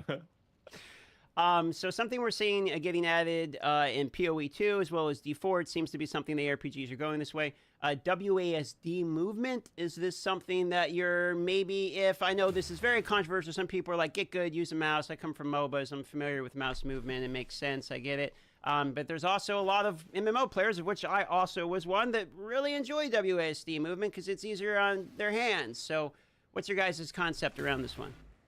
Yeah. About 4 months ago, this topic came up for us, and we talked about it, and we were like, we don't want it. We're not going to do it. End of story, done. About a month after that, the topic exploded in other games. And we've gotten a ton of pressures or feedback, inquiries about it recently. Sure. And we're gonna broach the topic again internally. We're just too close to 1.0 to really consider adding it right now. So it's not going to be there in 1.0. I can tell you that for sure. It's not a no forever. There are a few pretty big hurdles for us technically to implement it. I know it sounds like, oh, it's easy, just do it, no problem. Like it's like wire it up, it's great, it's done, and we can get it functional pretty easily.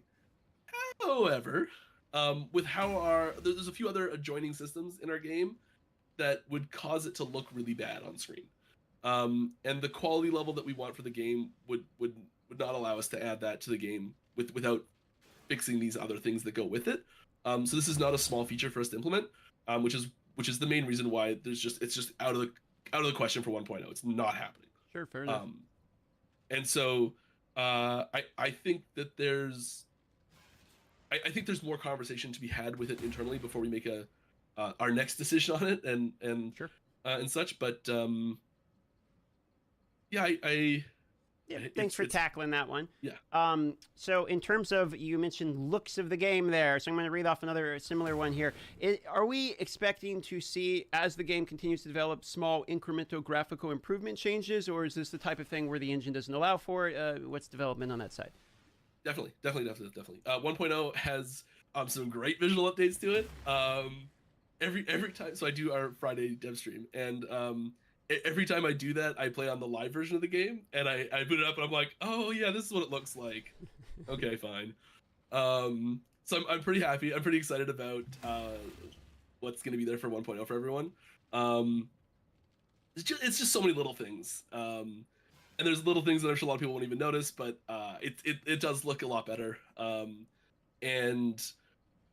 Yeah, we're always trying to make the game look prettier, look crisper, look more exciting, more interesting, all these sorts of things, and that will not stop.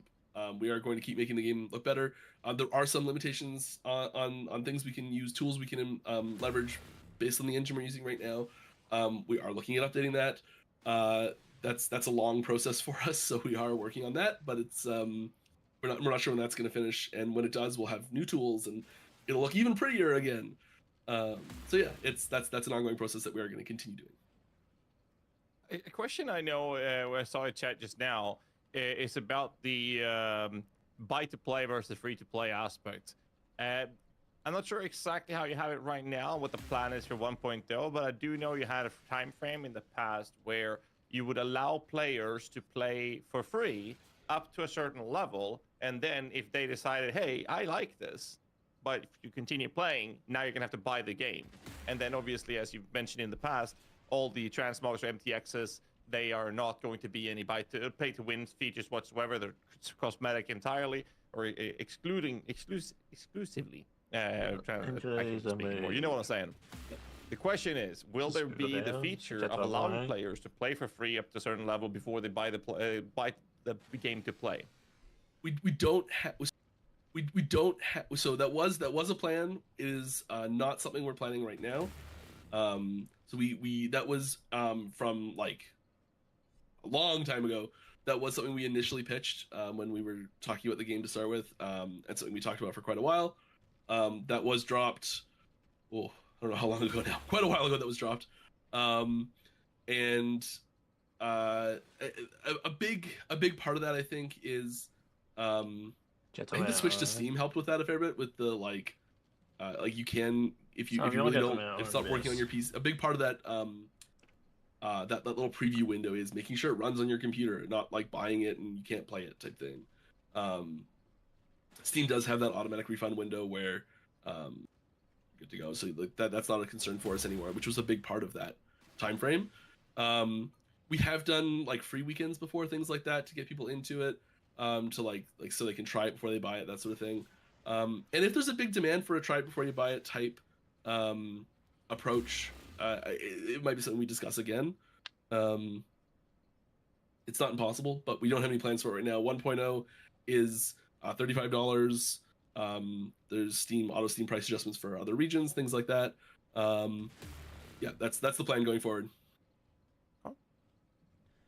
So one common question I'm seeing here is, because ARPGs are typically, league-based, season-based, cycle-based, and they also typically have campaigns. Some games allow you to skip, and some games say the campaign is a core fundamental part of the game. Which is it for you guys?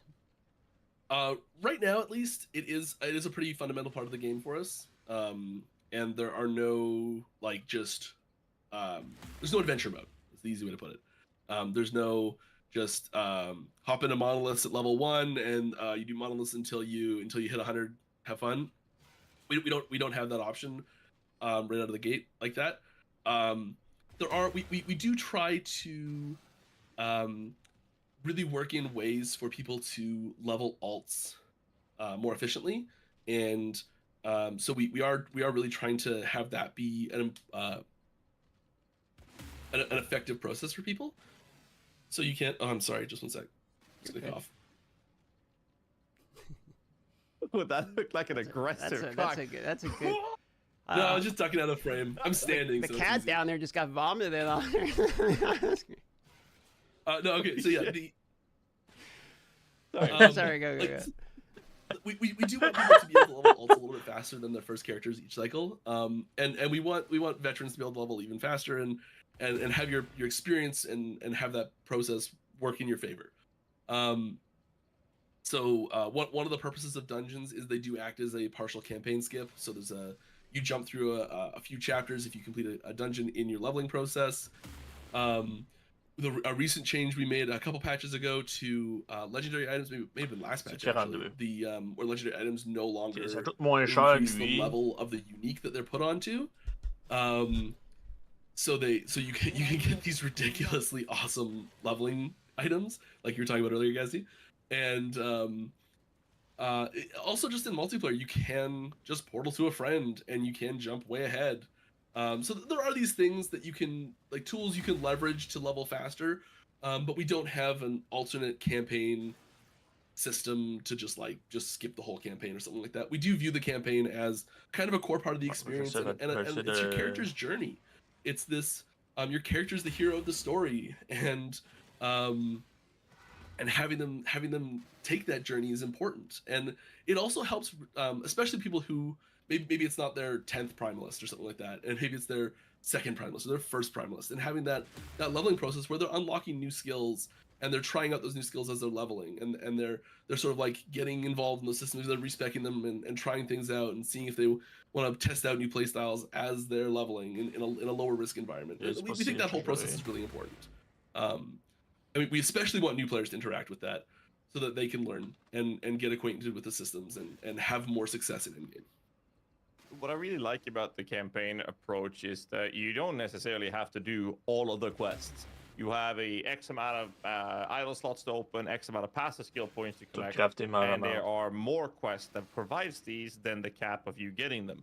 So you can pick and choose which quests you kind of want to do, and this is great for the race scene environment, being able to choose which ones are the most effective to do as you're progressing. I think that the only question I have when it comes to that aspect of being able to minimize the amount of time you spend in the campaign for future characters would be the fact that you do get an attribute bonus for killing the endgame act boss in Majelka. The little, I don't even know what to call her, but the Medusa-looking chick, right? Yeah. So I guess, would there be any thoughts or any ideas around making that specific character bonus attribute account-wide, or something you can skip and have that on your future characters? Because the other aspect of it is very easy to go through and can speed up the process of the campaign.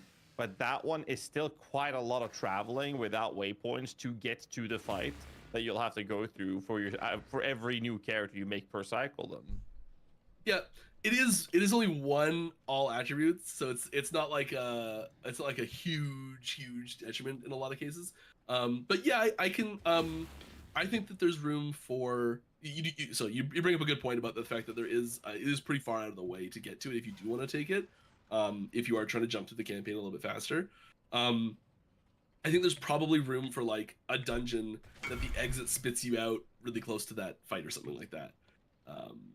And I think that would be a really good way to solve that problem. Yeah. Huh. So, that's fair. one question here about the RNG of the game. Now, I know in crafting is RNG. That's sort of what makes people love and hate it, right? I mean, I personally enjoy dopamine RNG in the games. There is a question related to pity systems. What is your guys' sort of design intent around pity systems? Do you want it where it's you go 4 or 5 bad crafts in a row, you're guaranteed to get a good one? Is there anything around pity systems, and what's your guys' basically thoughts around pity systems? When I'm ready, We have historically steered completely clear of pity systems. We've never had one in the game. I don't think I've ever heard someone like really hard pitch one internally. Sure. I don't think it's something we're likely to interact with too heavily, and I don't want to say no forever, but we don't have any plans for any right now. I'll say that. Okay. That I would say that's very low on the list. So there would have to be I think there would have to be a really big problem that we're trying to solve. Yeah, for the record, I don't think an ARPG needs a pity system either. The crafting of the games is sort of what makes the games good, and if you could guarantee it, then you're sort of setting a baseline price at which you know you're going to get the good item, and you could just farm the resources and guarantee it, which puts a task in your head that requires you to think about, well, I have to get this many to guarantee it. So I agree with you that the concept is not necessarily something fundamentally important as we go through these questions here. Another one of the questions I'm seeing from the chat has to do with 1.0 launch. Now, I know you probably are trying to keep some of the stuff secret. However, we are seeing a lot of the questions related to monolith changes, power balance changes, wide sweeping class changes, and even bug fixes. Is there anything that you would like to address on these topics when it comes to the 1.0 launch? I mean, yeah, so we've been doing a big focus for us these especially the last last like month or so, almost 2 months now, has just been like bug fix.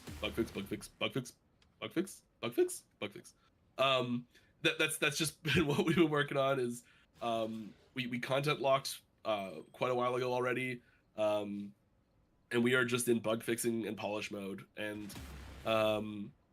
there are like there's always more bugs to fix, but that is a huge focus for us right now, is just bug fixing, and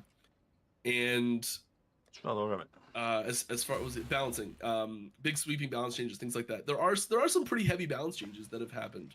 I would say this is sort of goes back to what I was saying earlier. Core fantasies that have been successful in the past will still be successful. So if you're like, I really enjoyed playing a necromancer build with a ton of minions, you're still going to be able to play a necromancer build with a ton of minions, and that's still gonna be a ton of fun. We may have, I don't know, we may have like shifted. Maybe it's like, I really enjoyed fire archer skeletons before, but now it's the ice archer skeletons that are really good. You know, like so there might be balances and changes in how that shakes out, and so your builds are a little different, and you're designing things and exploring new options and things like that. But the we're really looking to expand the options of what works and what's fun, rather than just take the nerf back to a bunch of stuff. I will say that there is a shift to in monolith stuff. There is a shift in the balance of where the challenge is coming from. So previously, a lot of the challenge had come from individual Echo node penalties, punishments, challenges. I don't know how to say it. When you go into an Echo, it'll be like when you finish this one, you'll get this bonus, but by doing it, all the enemies deal 20% more damage or something like that. The penalties or the difficulties, they're called challenges, that each of those introduce is lower, and the challenge and difficulty that corruption adds to the whole system is higher. So you'll be focusing more of that power on, or more of that difficulty from corruption. Fair. So, go on, Gussie. I was just curious about a question that I've seen a couple of times in my chat. I didn't want to bring it up because I feel like it's more for you and me, DM, as being content creators. Sure. But since it was asked in here as well, I'm just going to go for it. And that is plans for Twitch integration extensions. And I think, just to verify, I think that what this person is asking for is similar to the armory system that you have in like Path of Exile. Like you can check any extension to see what the character is wearing. I think that's where the question is. I would like to add to that and ask about the possibility of integrations where we content creators can do some fun stuff with it in game with challenges towards the community. Any plans for this in any spectrum or aspect? Yeah. I think we are pro Twitch integration systems. We have made zero efforts or progress towards it right now. So there's nothing in the works. There's nothing that's like, this is how it's going to happen or anything like that I can say. We like if I could wave a magic wand and say, yes, we have all those things, I would wave that magic wand and we would have all those things for sure. Nice. It really helps drive community engagement with streamers, and streamers have been and probably will continue to be a huge part of our game, and which is so great. And we want to have more tools for them to be able to interact with their community in our game as well. So yeah, I think that it's something we'd like to do, but we don't have any specific plans around at the moment. Sure.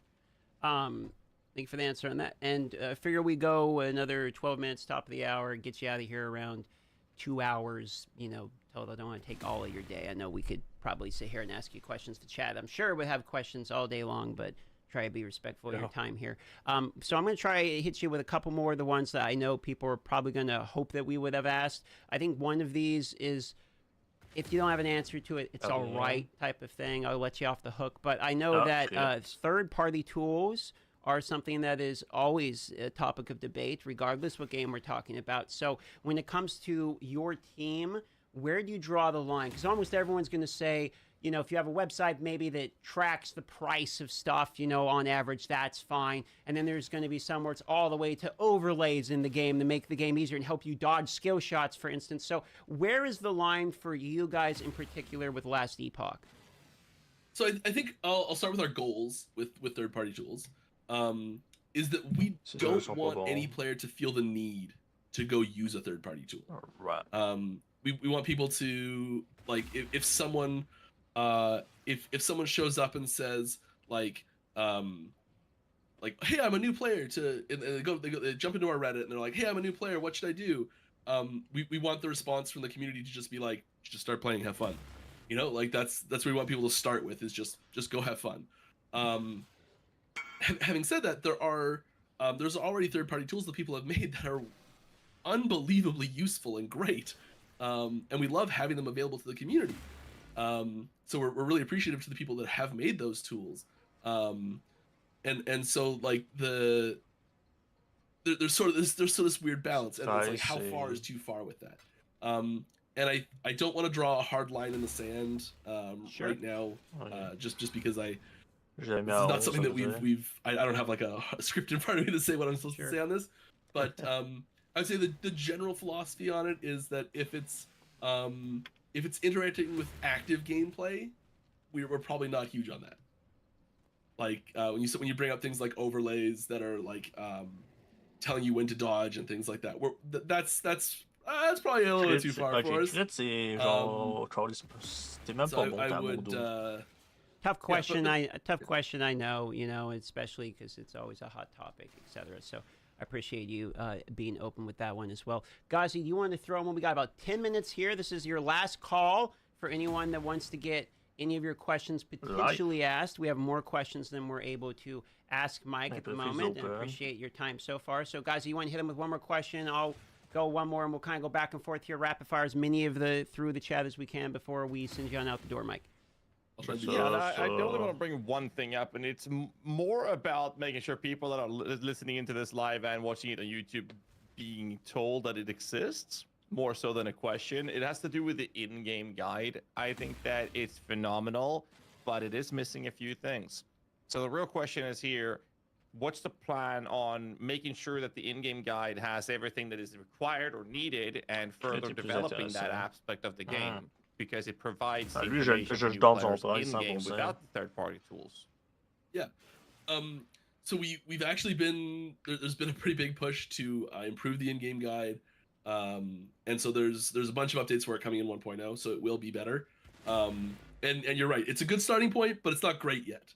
And I think it's one of those things that we're just going to have to update every single patch. As every time we add a new feature to the game, it's going to have to go into the guide. Every time we get feedback that people are lost when they're doing some activity, it probably needs to go in the in-game guide. And that's something that we're very much interested in maintaining and upkeeping and improving. I'll do a very quick one that could be a yes and no answer here. Any plans around PvP? Is that something you guys thinking? Oh, I know it's an ARPG. I get laughed anytime I ask this question, but there are people that care about this, so I try to represent them. PvP, yes, no, what are you thinking? I think it's a long-term goal for us. It's something that we've talked about since day one of having in the game. It's not something that we are actively planning and focusing on designing right now. It's something that I would love to have in the game myself. Yeah. Okay, I'll hit you with another real fast one here. Solo self-found leaderboards versus group trade leaderboards. Plans around this? Yeah, it's already in. Okay, there you go. That was one of the questions. There it is. All right, well, that's would have avoided that one if I knew the game better. Let's move on. Sorry. It's already in for 1.0. Like it's not already 1.0. Okay. All right. I was like, I got one otherwise, and that's cheaters, RMT, and bots. Plans to counteract this plague of games in general. Yeah, I think that this is a huge topic. I think that attempting to squash it completely is a fool's errand that will end up hurting the players that are engaging with our content appropriately. So we don't have an intention of like stamping it out 100% no matter what the cost. But it is something that we take very seriously and do build systems around in order to deter it and build ways to detect and deal with it if we can. And you'll see there are little pieces of that built into lots of little things, like and even just coming down to there's a sticker price on the game, like that adds to it a little bit right there, right out of the gate. Yeah, there's lots of little things, and I think that the really obvious ways to use RMT in the game, with the systems we have now that we've recently introduced with the item factions, will be really easy to detect, like comically easy to detect it happening. So they're going to be from the people- self-reporting. Yeah. Okay. Fair enough. One question we got from Aaron Action RPG, a fellow content creator over here, wants to know Yeah, Falconer or Warlock. What do you like, I'll be Mike? honest, yeah. I will be starting Falconer myself. It's the class that it's got near and dear to my heart. It's what I'm starting with. It's what I'm working on right now. But Warlock is it's a close second actually, and I see Kazi was a little disappointed with my disappointment answer. here. Sorry. It's don't get my answer as anything against Warlock or not thinking it's gonna be awesome, because it is really gonna be awesome. I am very excited for how Warlock's gonna shake out. I think it's gonna be a really fun class to play. Visually, I actually think Warlock's better. I prefer the visuals that we've got for Warlock. But the gameplay feel that we've got for Falconer is I don't know, it's that, yeah. There's a lot of mobility stuff in Rogue in general that I really like. And I'm a big fan of that. I just love having that high mobility. Let me have a look at man. Love it. I'll hit you with another fast one here. We got 5 minutes left, boys, so put any last questions you got. I'm trying to get through them as quickly as we can here. Masochist mode enabled 1.0. Thoughts? Masochist mode is dead. We have we do know that players want to have an optional difficulty system, an opt-in way to make the game harder or something like that. And so we do have a plan for that. We do have something coming that will give you that style of thing, but it's not a character. It's like you're not making a masochist character. You're not making a hard mode character. It is a normal character that can opt into a harder challenge. And I can't really go into details on what that looks like or how that works yet, but we've got something for that if you want that. You want to grab one here, Ghazi, while I grab the next one? So there are going to be more MMORPG systems implemented, is another question we saw. Probably not much in the MMO category. I like when I think of MMO systems, I think of like fishing. Yeah, Daily quest. I was gonna say when I think of MMOs, I more think of like raiding and Sure. like party specific content where you need a set party size to complete the content. I guess that just shows what I did when I played WoW a lot. We don't really have plans for that. We do still intend for content to be completable solo. Options to remove party members' visual effects for visual clarity, going back to the conversation on that earlier. I can't guarantee that we can make that work, but I think that's a brilliant way to do it. Understood. Let's see here, picking through. We have 3 minutes left. Gonna get through some of these. Mob density. Go on, guys, see if you got one. No, sure. Mob density is a good one. Mob density increases something like other ARPGs at 1 point. Are you going to do anything about mob density? Okay, bigger, smaller. Mob density, are you okay with where it's at in the game? We think it's a little low. We think it's a little on the low side right now, and we are increasing it. We're doing that in kind of two ways.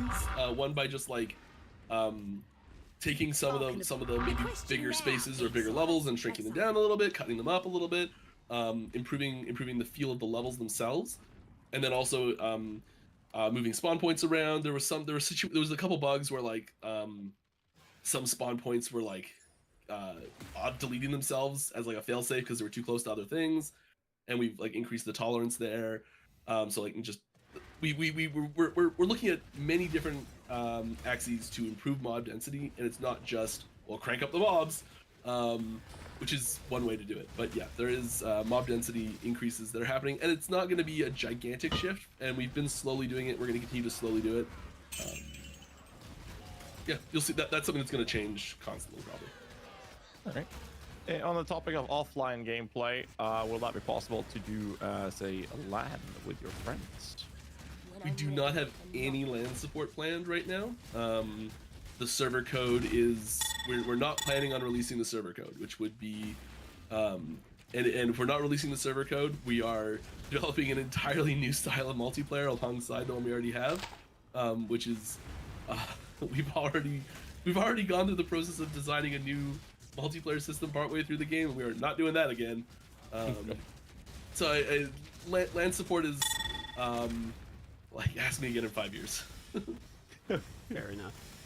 So we're sort of at the last moment here, wrapping it up. So I want to leave it on a question that's a little bit more open-ended and gives you a chance to kind of bring up things that maybe you were hoping to talk about. So my question for you is there anything you're kind of excited to share, didn't really get a bit brought up, things you were thinking like, I really hope they ask this question? Is there any of those or things you want the audience to know? It can be a personal favorite part of the game. It doesn't have to be some major groundbreaking revelation here.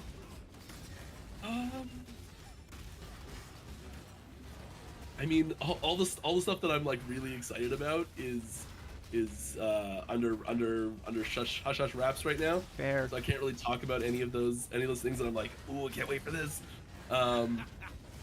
There's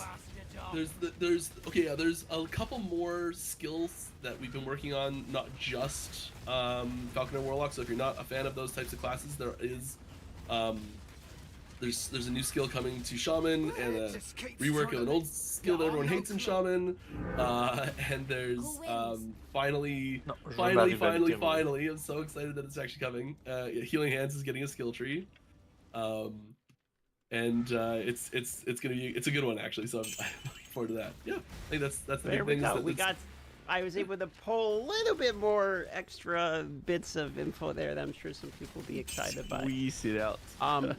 So I'll pass it off to Ghazi to see, Ghazi, you have one more question or anything to slip in here before we do the wrap up? No, I didn't have anyone prepped.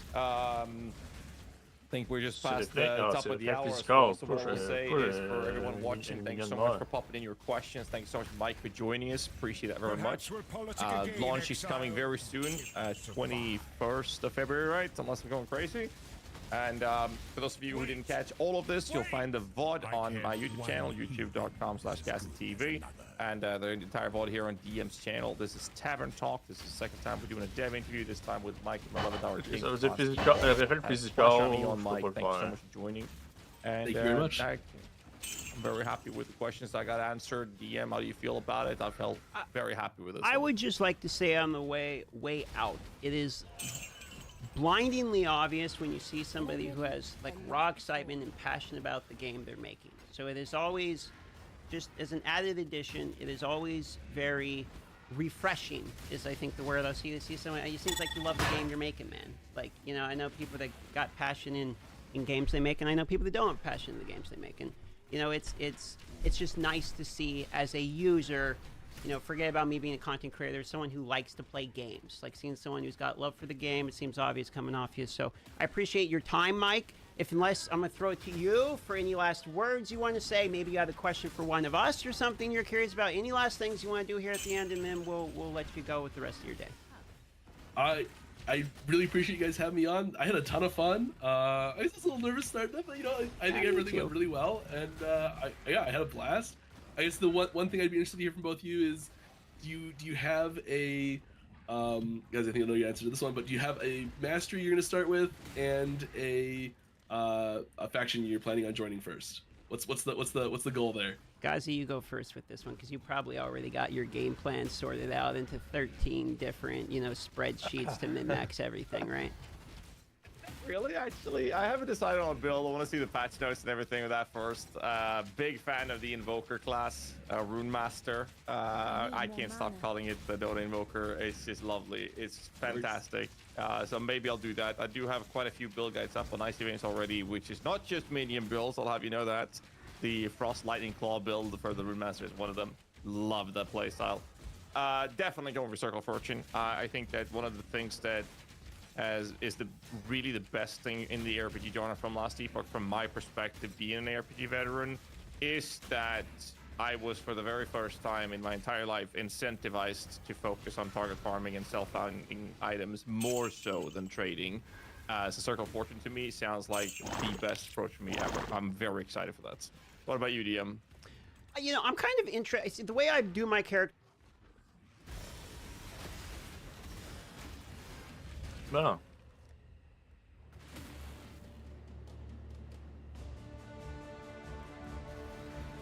Désolé. C'était quand même long ce vote-là. Pas ce vote-là, mais ce podcast-là. Elle était bonne, là. C'était toutes les informations qu'on a besoin de savoir.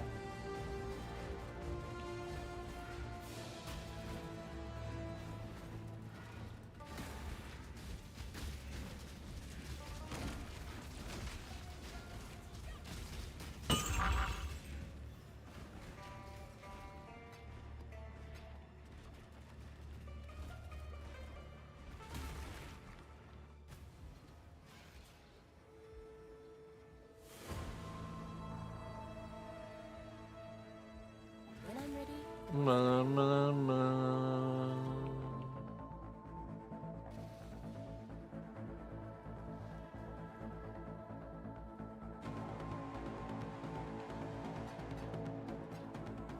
Sur à la caisse, non.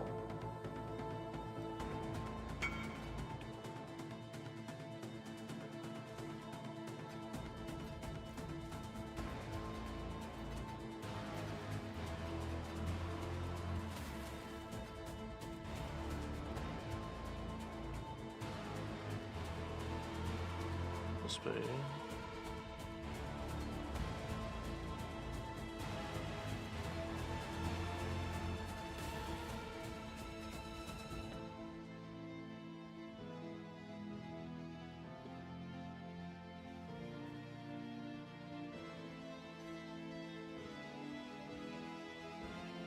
Voilà, je pourrais checker pour un jour.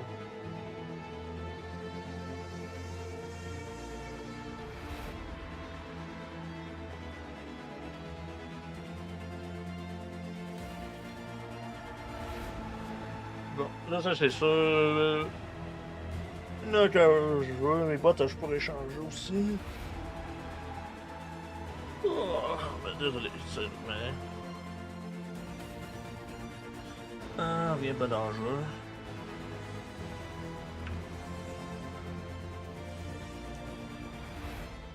J'ai cherché pour faire championnat. Championnat. Seigneur Joyce, s'il vous plaît pas. Champion of the Joes, c'est quoi j'ai besoin. Crimson Golden. Je pense que je viens juste d'en dropper une Crimson Joyce. Ben oui.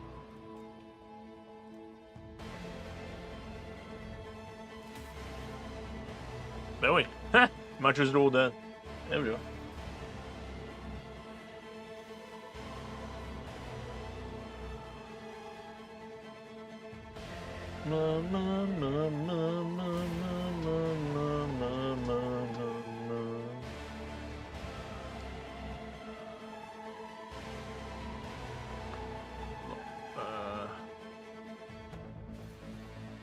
C'est possible d'acheter une meilleure.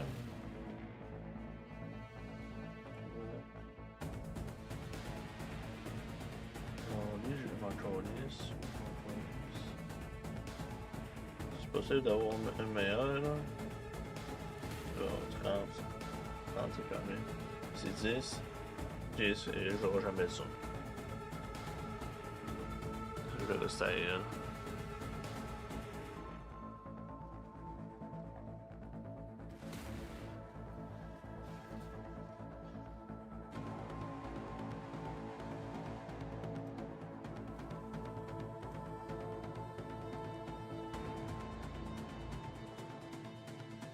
Ça me surprend, ça se vend pas, ça. Il y en a qui viennent de le descendre à 20.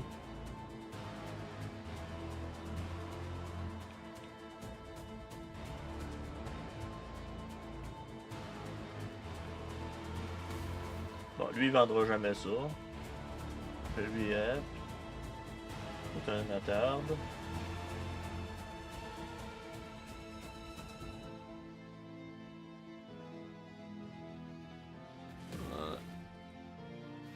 Ça peut chier. Le prix, il y en a descendre en tabarnak de ça.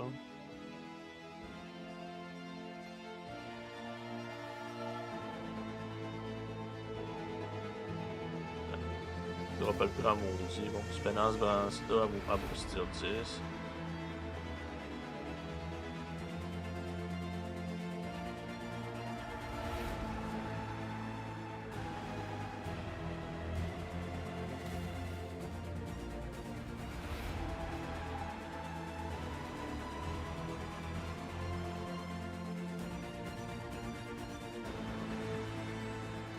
Ok. Là, lui, combien il vaut, là? Juste là.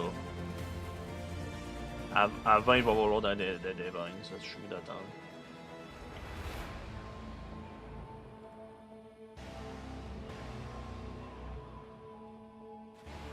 Bon, lui, à 129, il vendra jamais ça.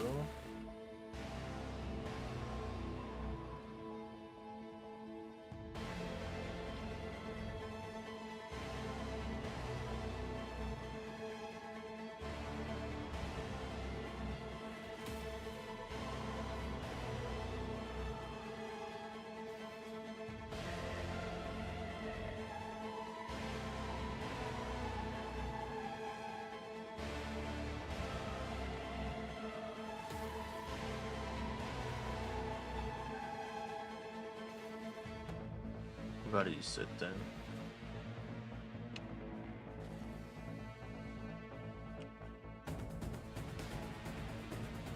Genre, si tu veux trader fucking vite, là, tu t'en vas. Un de bench, ça me donne une chicalisse. 170, hein.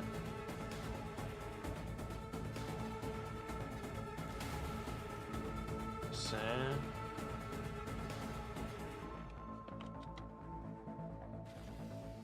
Un, deux, trois, quatre, cinq. Ça fait 100. 60, 66.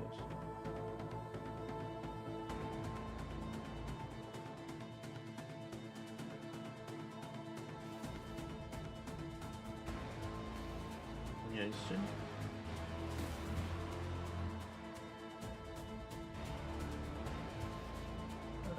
Ça collapse le monde.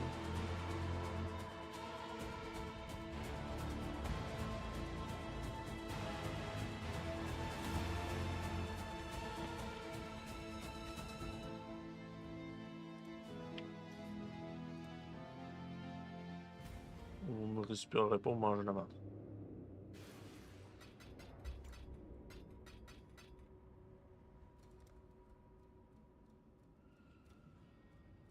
Non. Si tu veux plus, je te donne pas plus d'autres. Crise de cancer. Vous allez prendre 3 ans pour trader.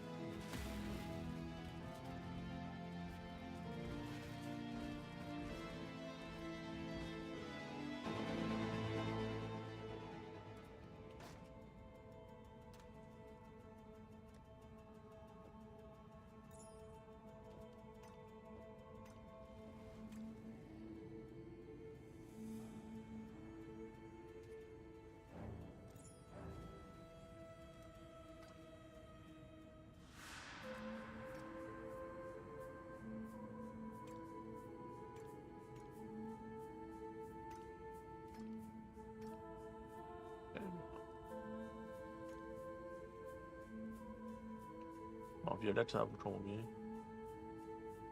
1 pour 1. Le 2 qui reste. Ah, si en montant, il va le plus en plus cher.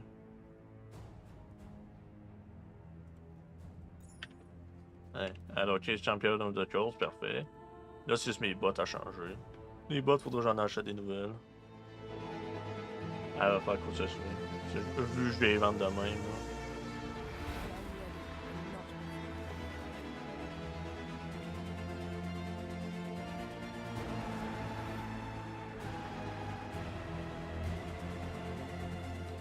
Ah, mon Feeding Frenzy est à 20. J'ai pas de Gem Cutter présentement.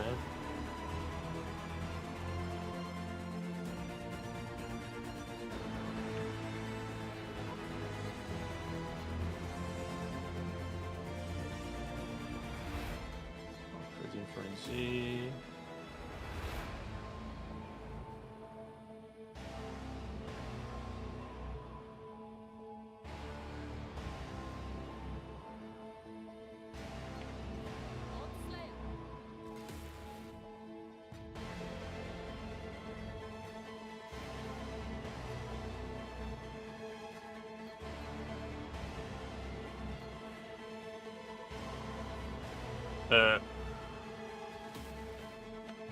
Je sais pas un sling de ça, là, qui est pas rendu là.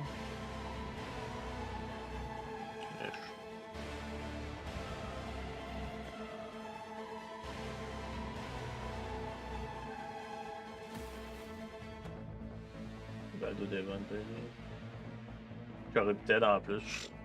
Seigneur.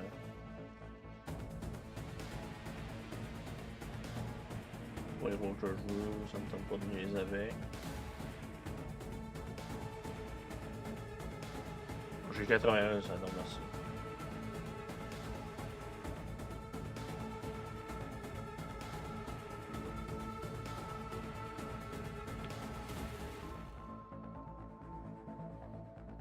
Cinq devants d'une shot, ok.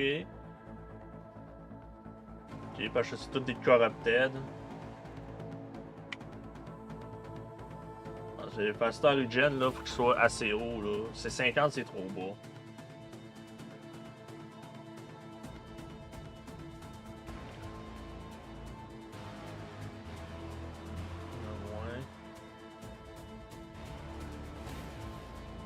Il y en a moins. Car, ici, il n'y en a pas.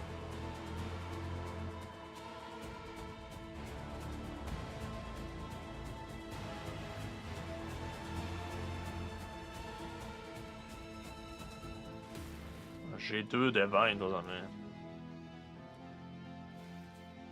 2 devants et 4-5 inches. Ça peut passer.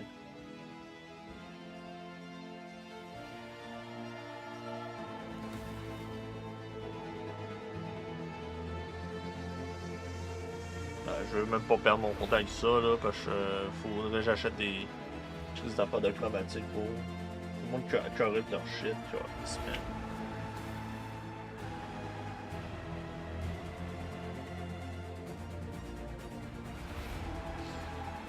« 50, c'est trop merdique, désolé. Ça, c'est trop beau. Ça, c'est pas bon pour en tout. Ça vaut pas rien, parce que je suis désolé. J'ai si on va réussir à une place, moi.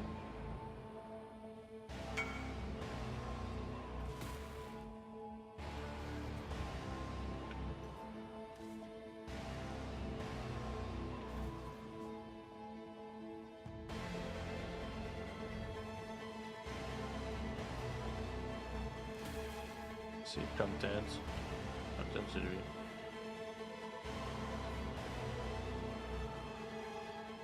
« 109, 105, c'est dégueu, là. »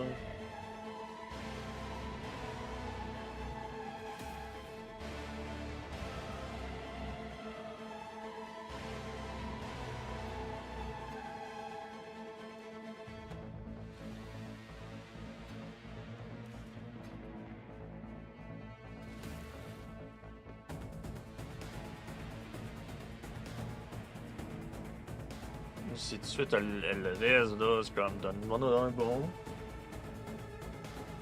Les bons calices, ils existent pas.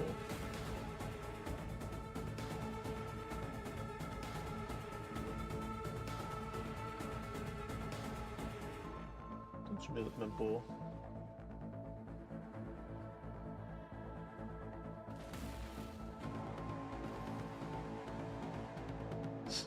Il y en a, mais calice, le monde, ils sont tous corruptés.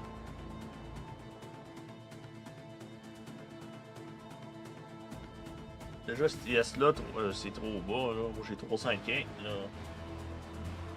Je suis pas tweet, là.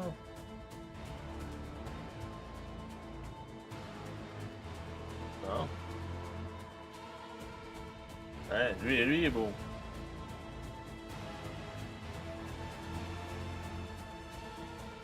Devant une pile.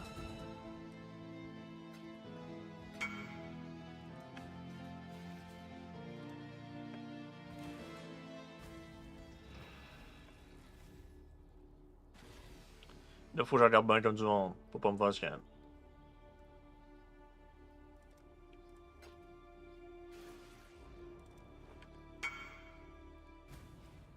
When I'm ready and not before. Nice.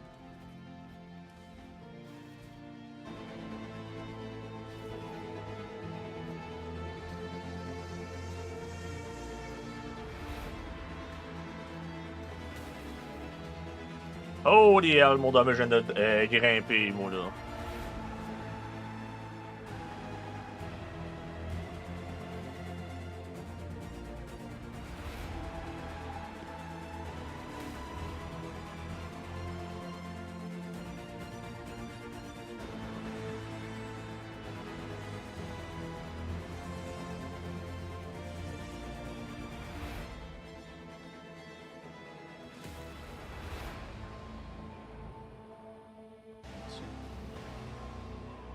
Ok, la mienne c'est 81. Là. Le 74 c'est ben trop gros. C'est les 76. Les 78, 1.5, 140. Non, elle est pas meilleure que la mienne. 112, 78, c'est pas meilleur que la mienne. Elle est à 2 exemples, elle se vend pas. 1.5, elle se vend pas. C'est genre. Aisément. Je vais mettre 1.5 de 20. En plus, ça a 28% de quality dessus, c'est fucking bon là.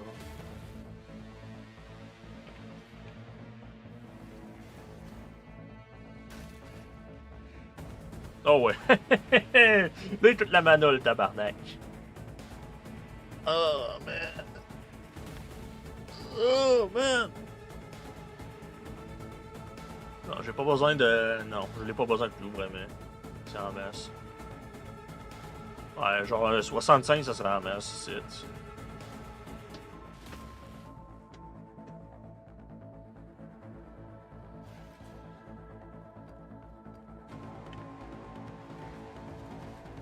Oh my god. Là, je viens de booster mon dégât en tabarnak, là. Vraiment, là. Je viens de le booster. 98, en plus, c'est crissement bon, là. Là, faudrait que j'aille des quality, des rings qui ont genre autre chose.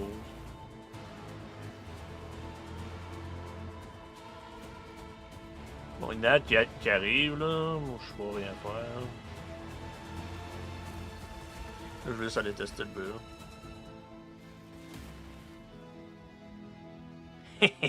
Mon dommage vient de booster un petit peu. Un petit peu. Ça va faire du bien, ça. Ça a coûté 2 dans 20, mais ça valait la peine. Wow! When I'm ready and not before. The fuck, toi? D'où tu sors? Ok, ça c'est quand même intéressant. 2.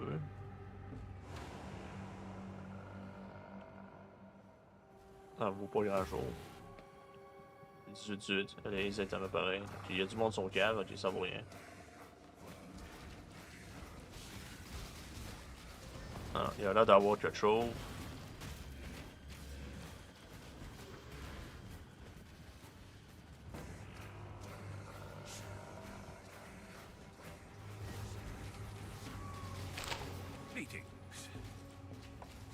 Imperfect, imperfect. Bed the darkness.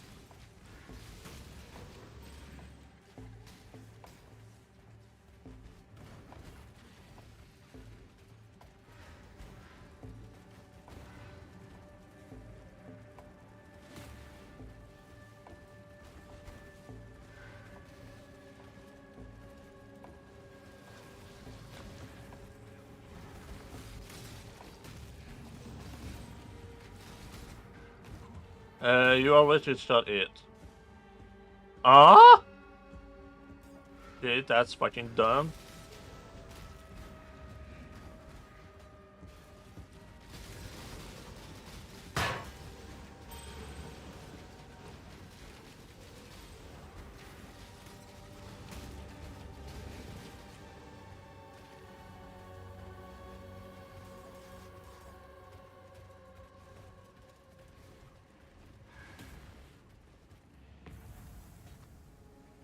J'ai tats dumb automatique là.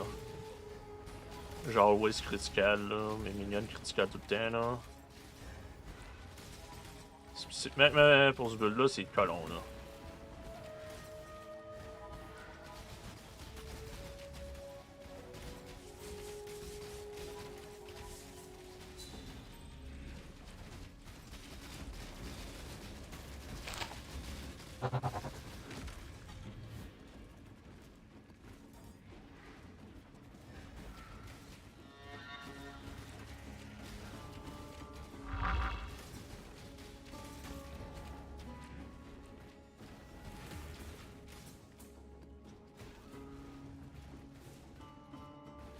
Bon, il y en a qui arrive parce que j'arrête de push là. toute façon, je m'en. Oui. Ah. D'accord, 4 heures. Je vais voir. Peut-être que je vais juste aller prendre un petit break.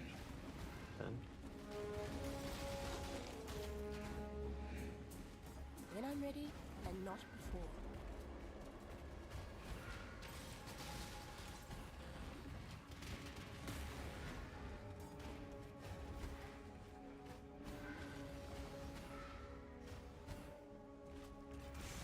I need more mana.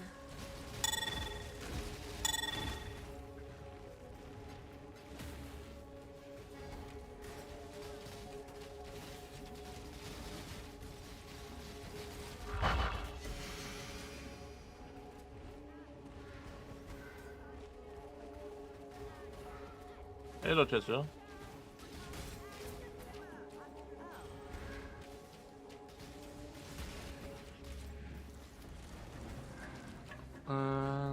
Ok, tu peux attendre un peu.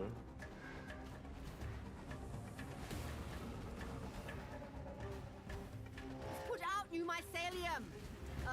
New roots. Bah, ils sont vraiment tous là-bas, là. Moi, je vais juste faire. Lui là, lui là, lui là. Exile.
Do not let them reach the purification point. Oh my god, il a touché la bombe.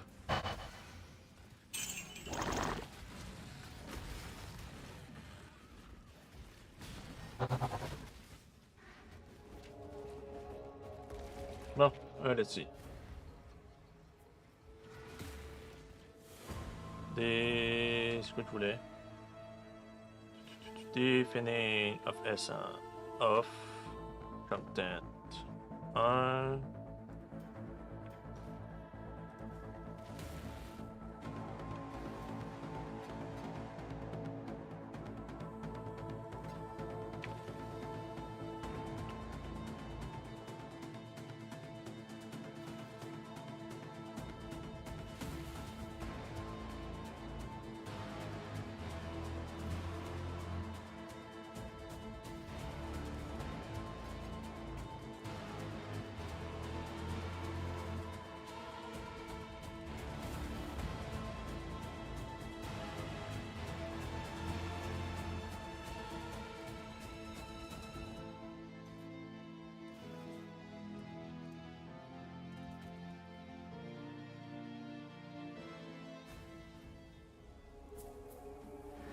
When I'm ready and not before.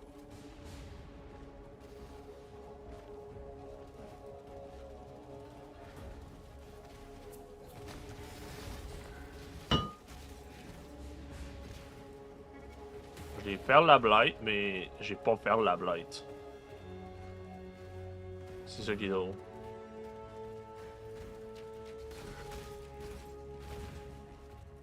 I need more mana. Ok, ta gueule là. J'ai de mon mana. Je vais utiliser ma potion pour là.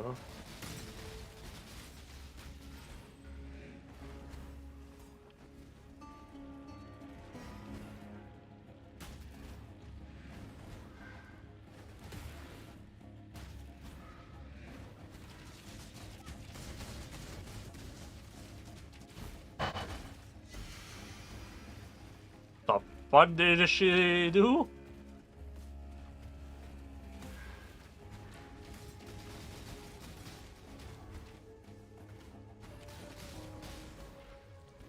Ow, ow! Another good find. Seigneur, le bleed.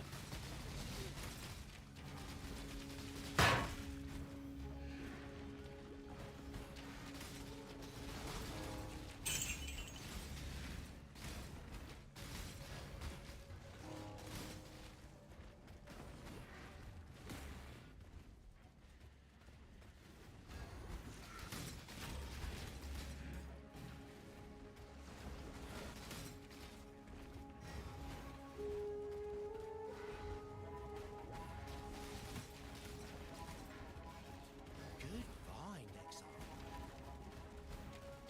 Holy yeah. That's worth it.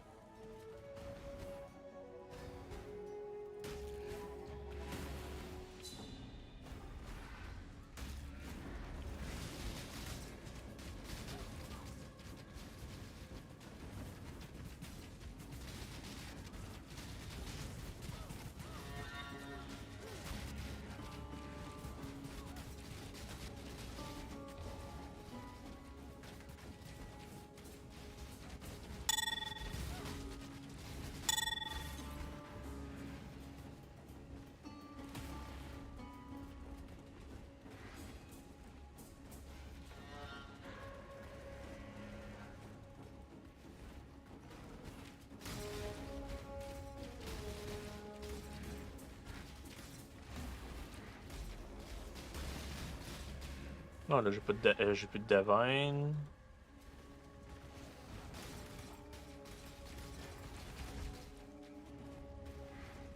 When I'm ready, and not before.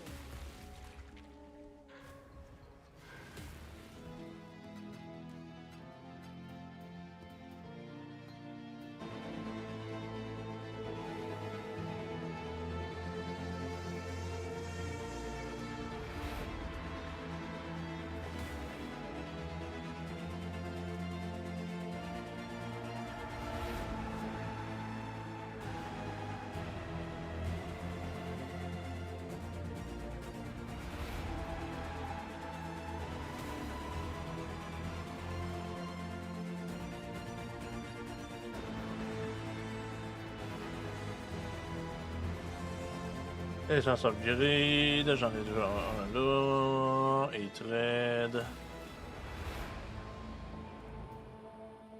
Dread. Floating.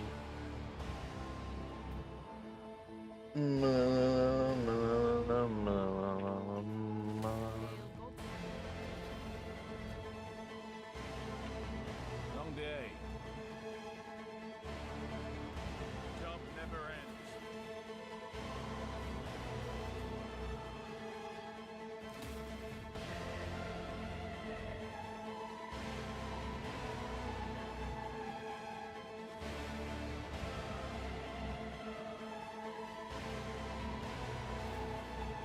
Ah, il y en a qui sont bien plus hauts, mais moi je suis 5-15, ça c'est déjà beau.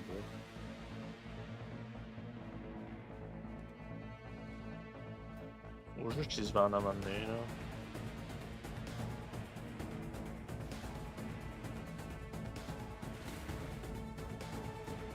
Non, bon, je pense que je vais les enlever carrément toutes de là, eux. Je vais attendre quand ils vont arriver à être un certain paquet, là. Pour me donner un fucking... Genre lui, c'est genre... Ah, 20 ou à 19. Ça a l'air pas ça payer.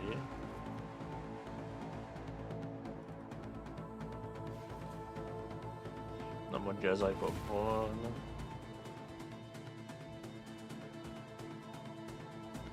Elle serait innocente, mais je la trosse pas.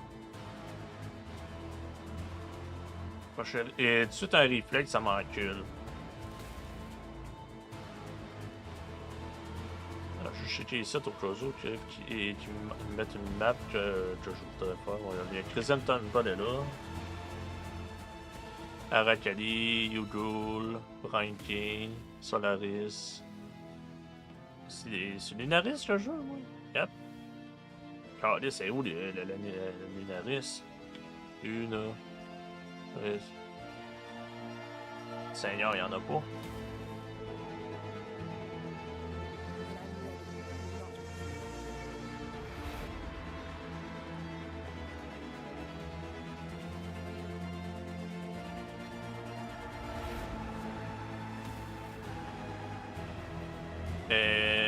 Pas super.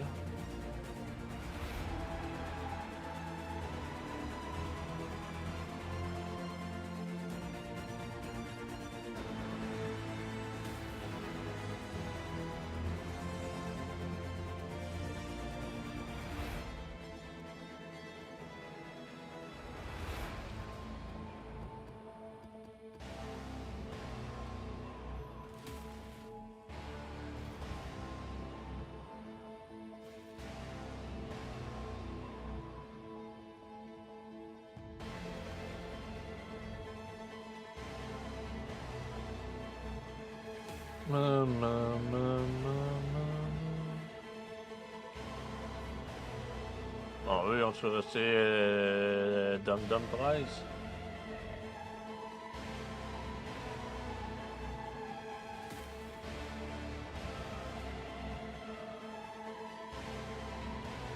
Ah oui, ils sont still Dum Dum Prize. Bon, c'est comme je comprends pas, là.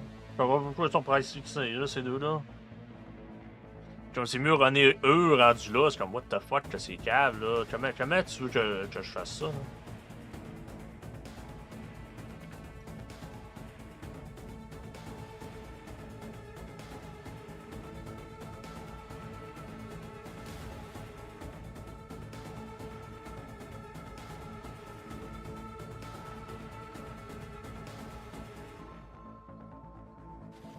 Bon, Crimson Temple. C'est ça, 13. Yeah. 600% ça, c'est Weakness avec elle.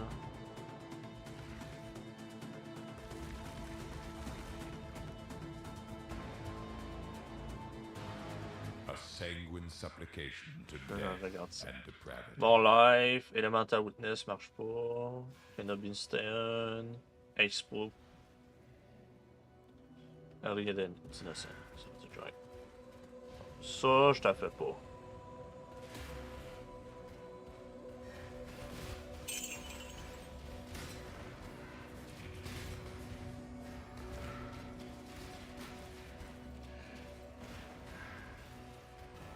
Bon, date, ça va bien.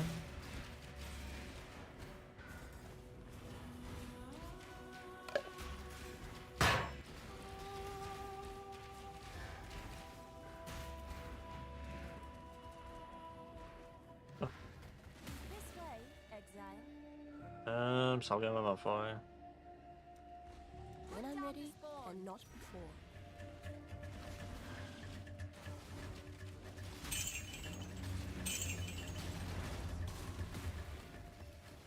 C'est tellement pas worth it, les sites là. C'est pour ça que je veux l'enlever Harvest.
Harvest, il est très utile pour genre me switcher à res pis tout là.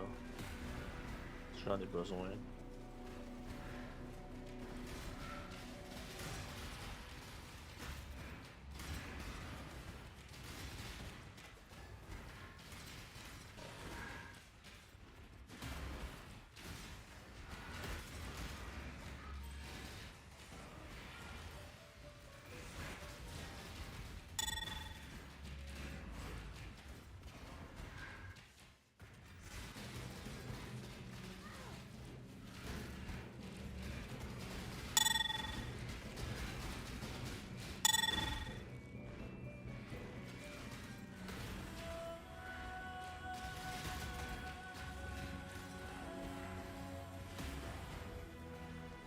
Hein, pourquoi ma res est descendue là?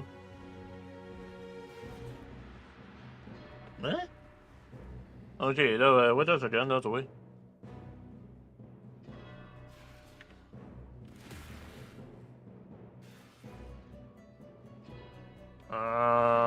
Ils ont fixé un bug, puis ça a tombé sur moi, ça a l'air...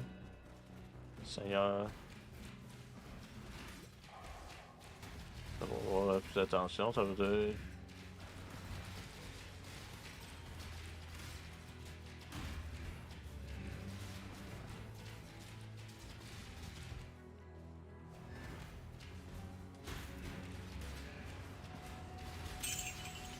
When I'm ready, and not before.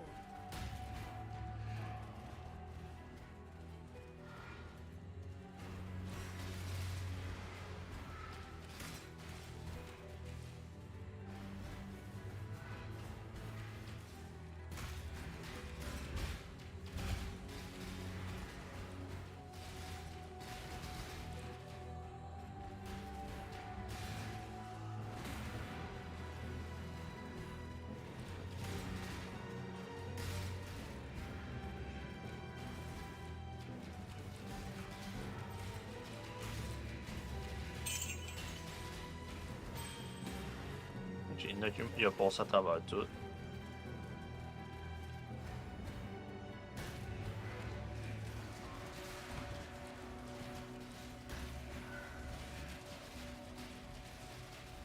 Life is short, deal with it.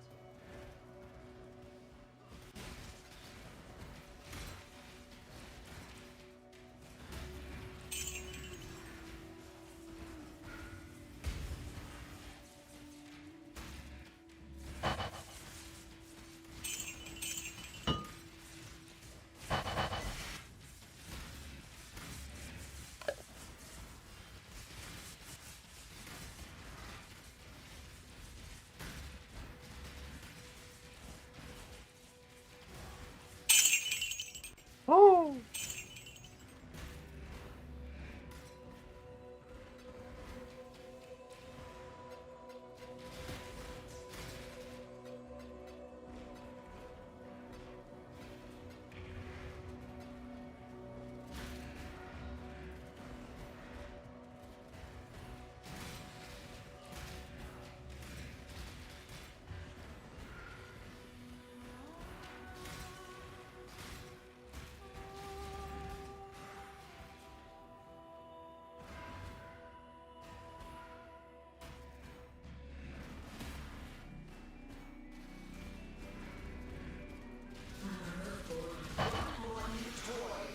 There we go.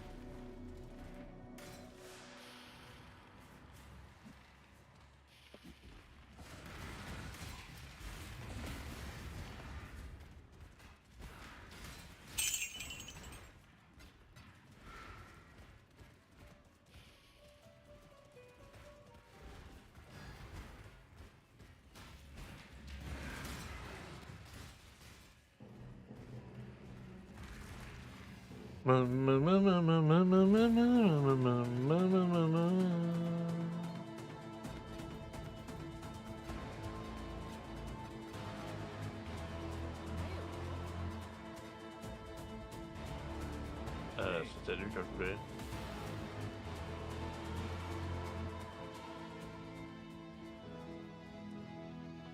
On a des 6, 7 secondes.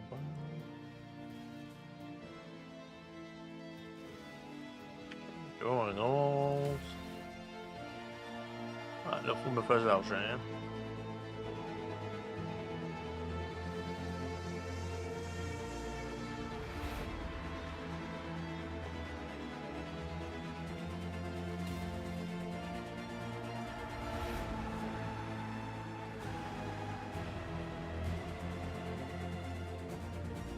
Les déliter c'est secret drôle, ouais. Ça serait l'autre big step.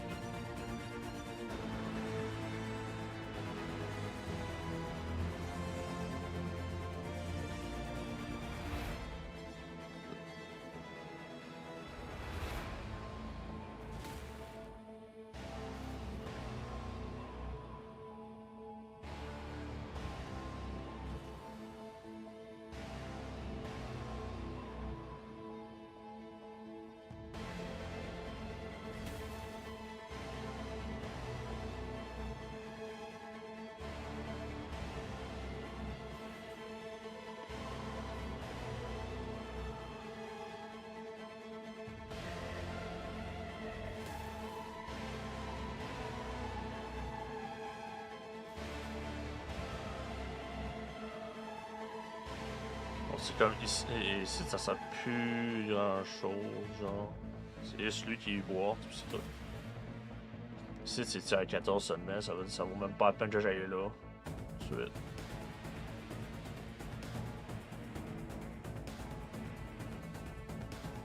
Toi, t'allais ramasser le Delirium, tiens.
Les ramasser lui, tiens.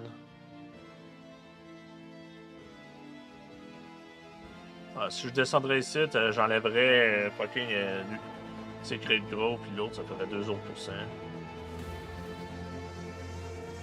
Bon, c'est d'eau, j'ai rien.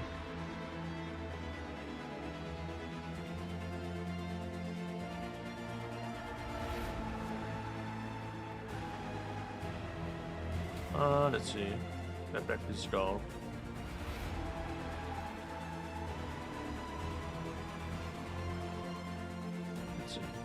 Holy hell, Amphibar! Holy 7, fuck man! Ah, va un petit peu de. Colonne, elle. Ah, c'est une 16 en plus. Rip.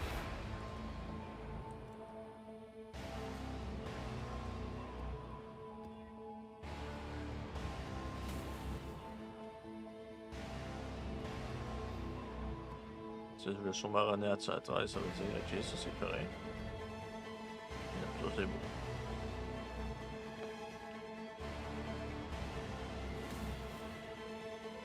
Bon, y a pas de Lularis, y a pas de Chakari.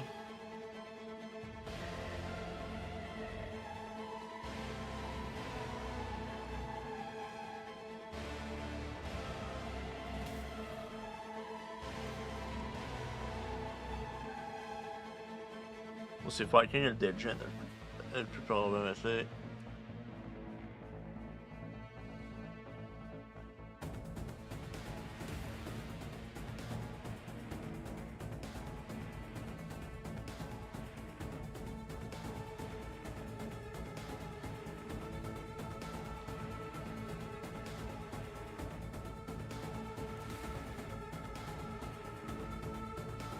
Ah, les gars, c'est pas.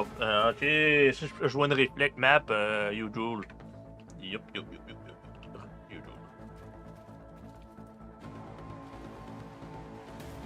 Non, j'en ai un autre, je trouve. C'est 12 que j'ai pas fait, que je witness.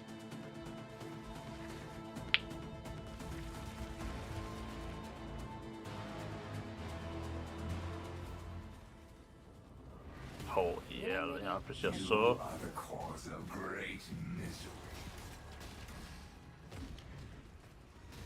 Yep, c'était un bon timing, t'as tombé dedans, là, vraiment. Là. Ça c'est plus ma liste, je sais que tu vois aussi tout. Non, y'a rien. Tread softly.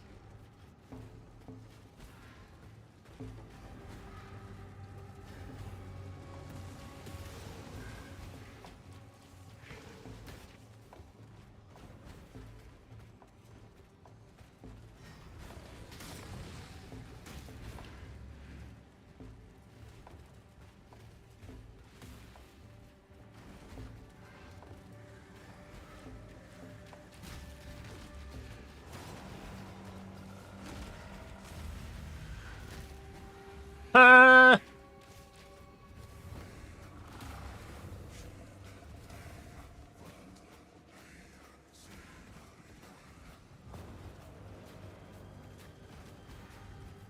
Ok, ça c'est payant.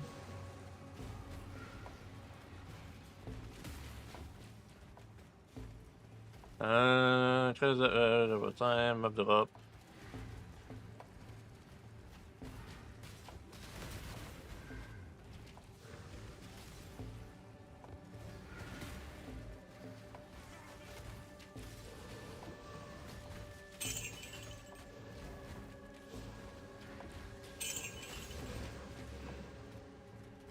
Yes.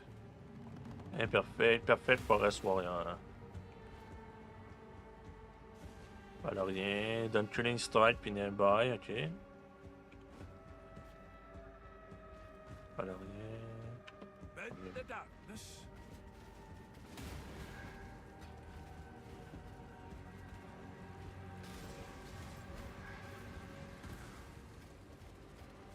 Holy shit, ce map là. Ok, j'ai recule.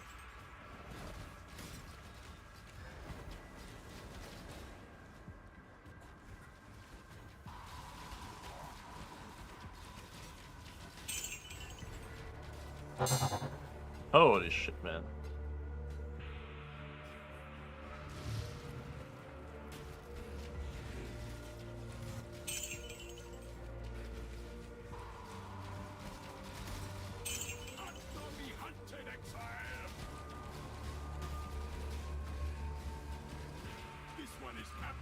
Hey man, je pas de... Seigneur! When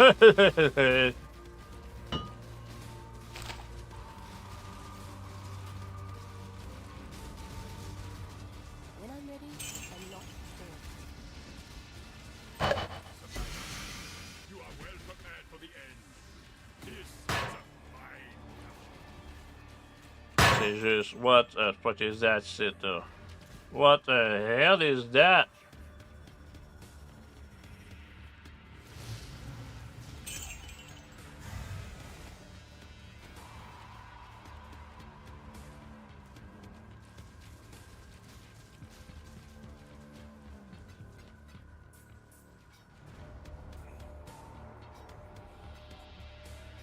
Allez en bas, vous. Toi, tu fais ici. Allez en bas, allez en bas, allez en bas. Allez ici, vous.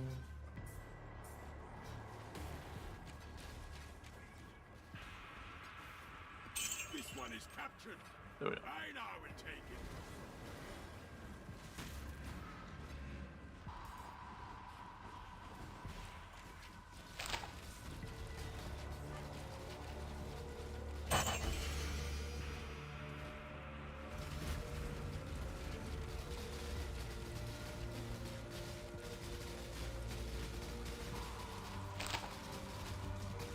You have been captured, beast.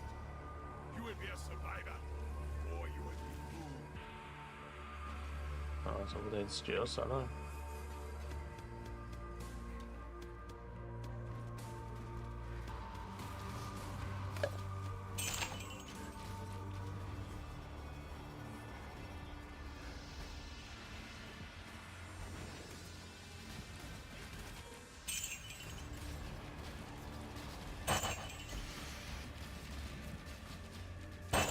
Ah, man.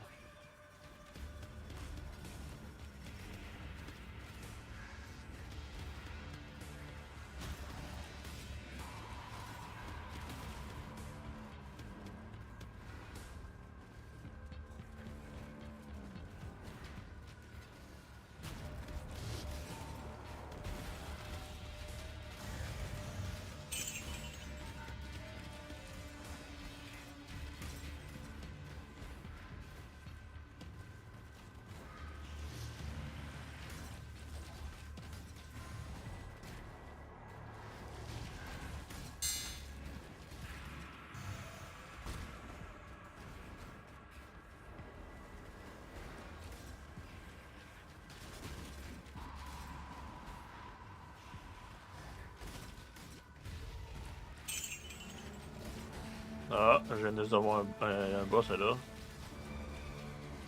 I'm ready, I'm not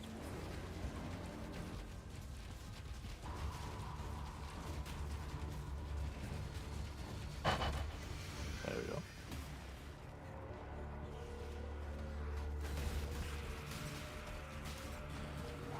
sûr, quand j'ai vu le boss, j'ai juste stand back puis j'ai attendu.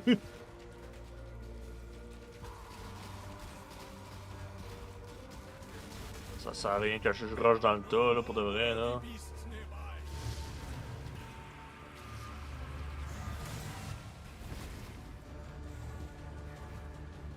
Tu vois pas, il y a un autre boss à respawner?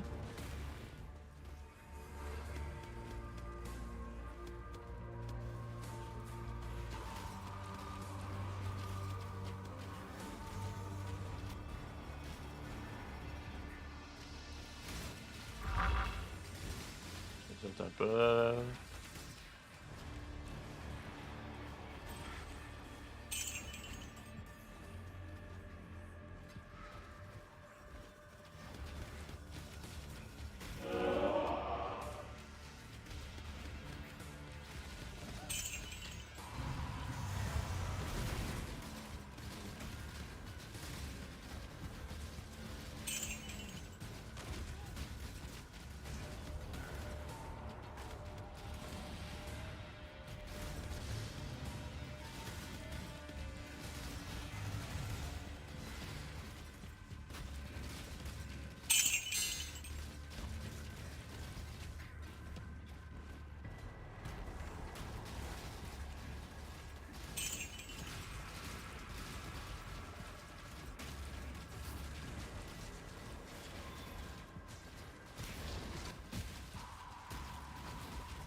Bouh!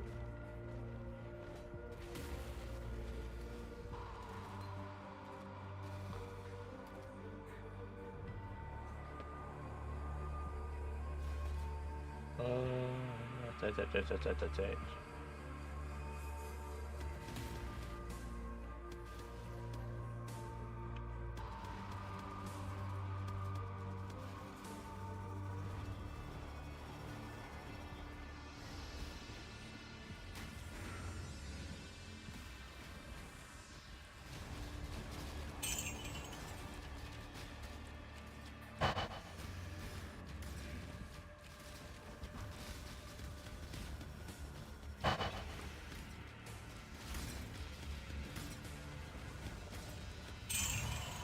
Yow! And not before.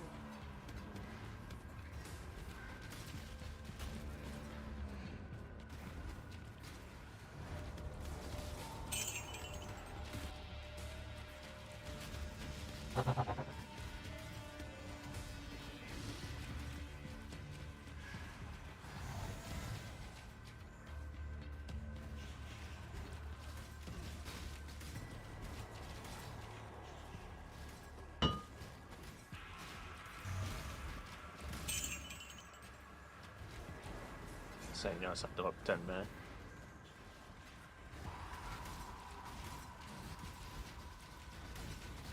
Whoa! Who the fuck did that?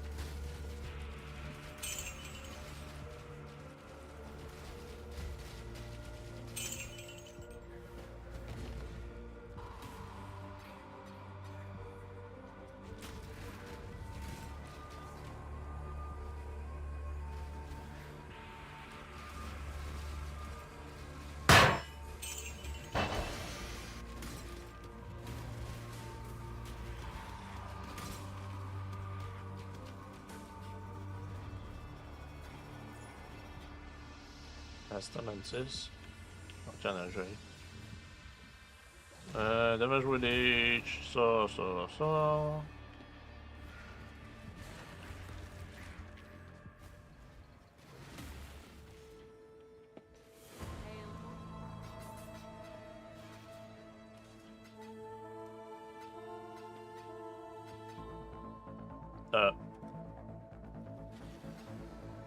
On sort de l'autre.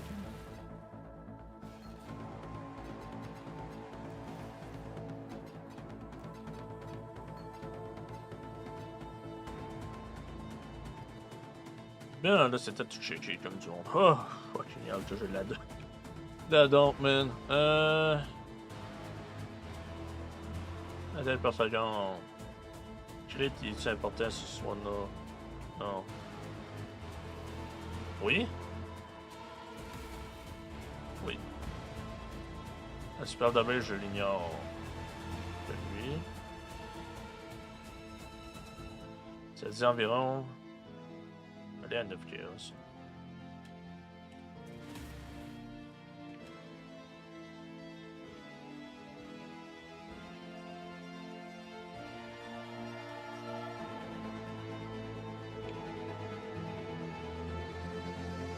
Je vais laisser la main.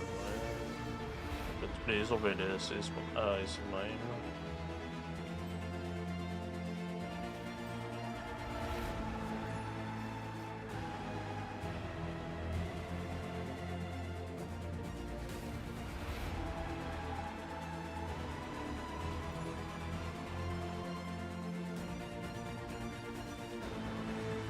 Okay.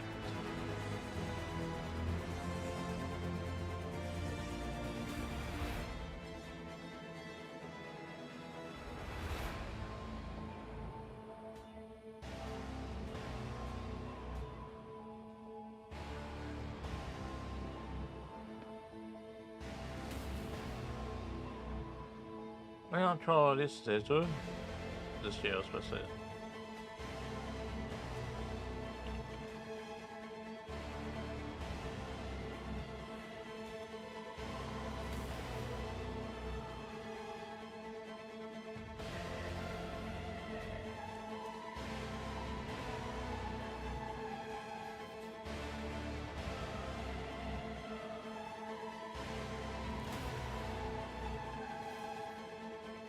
Chaos est worth it.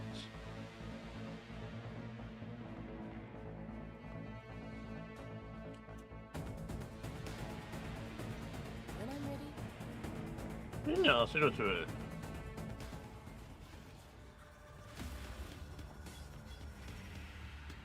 Parfait.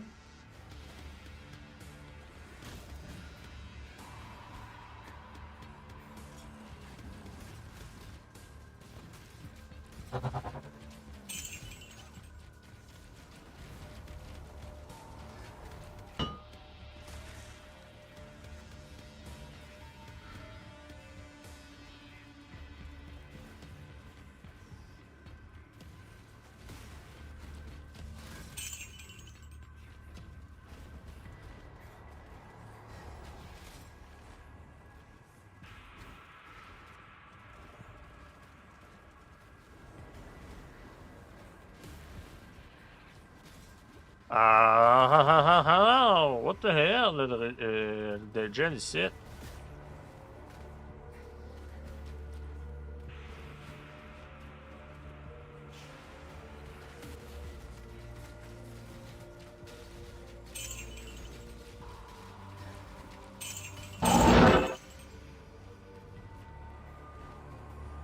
Oh, man.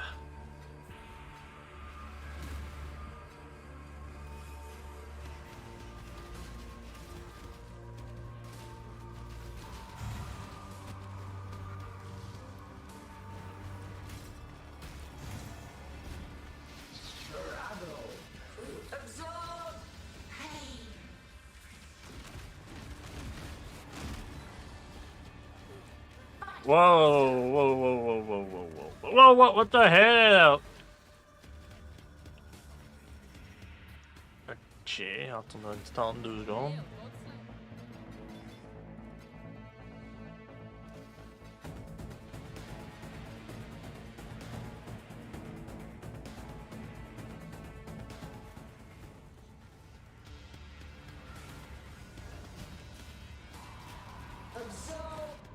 Mais fais-toi un chat!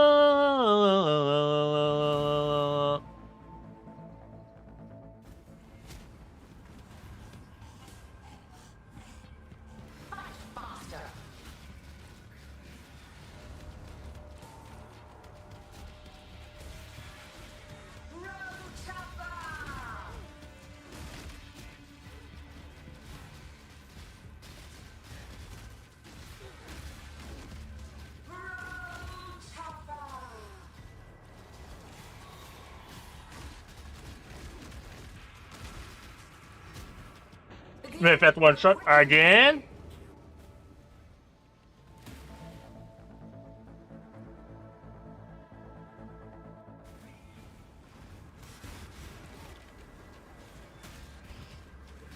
Contest till death.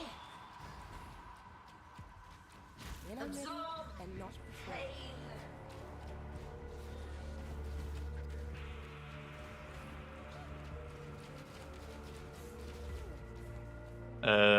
Shield.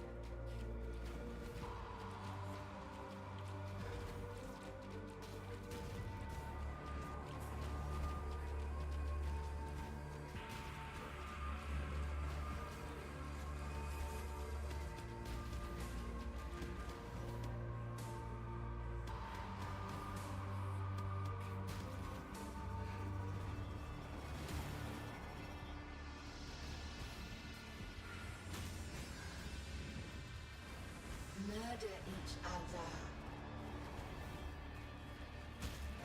Double attack. Ah, c'est chain en plus, Charlie.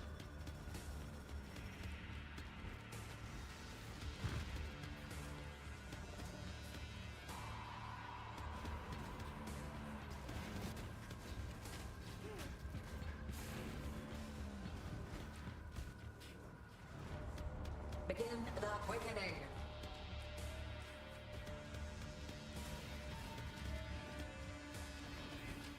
Grasping coils.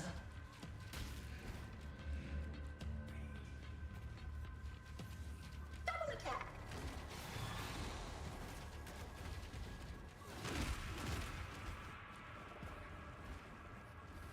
Fight faster.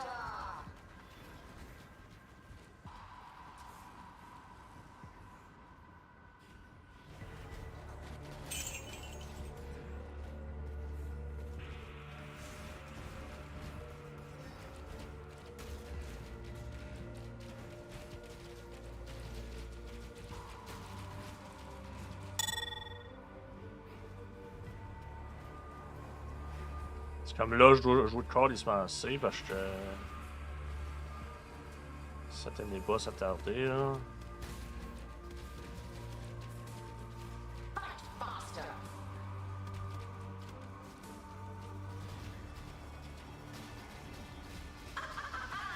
Twice as hard.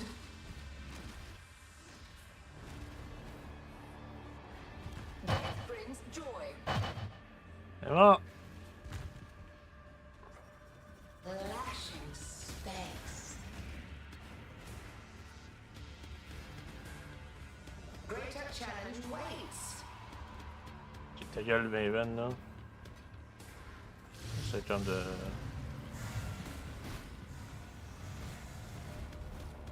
Comme Seigneur, j'essaie comme de. When I'm ready.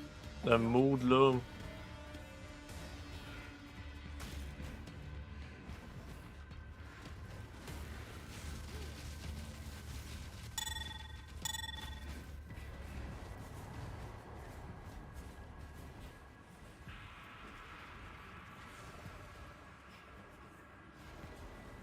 Ok, ça c'est quand même bon, ça c'est bon, ça c'est bon. On perd des bonnes.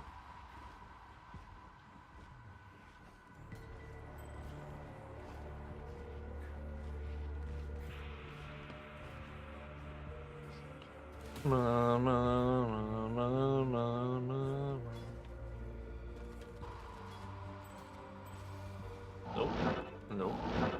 45, c'est CR2, c'est quand même bon. Et non. Royal, non.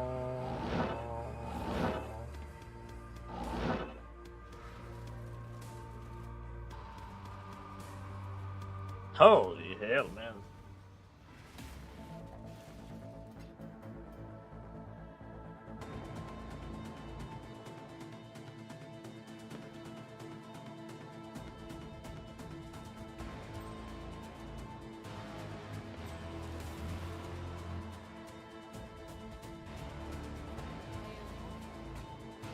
That's the trade.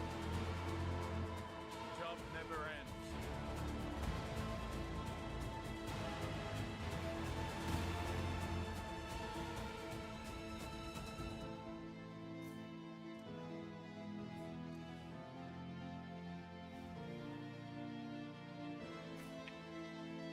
Le sacré gros. Bon, dernier chute que je fais pour là. Après, je vais aller me chier un peu.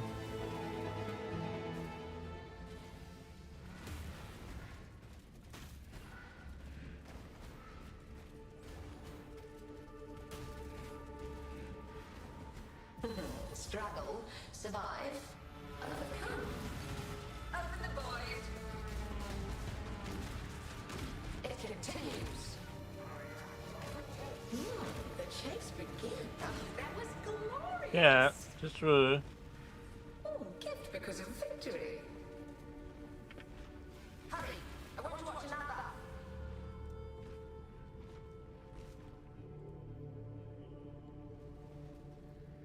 J'ai pris les jeux, hein? Ouais.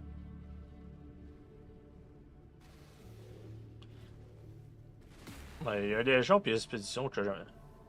Les SBD marche pas bien.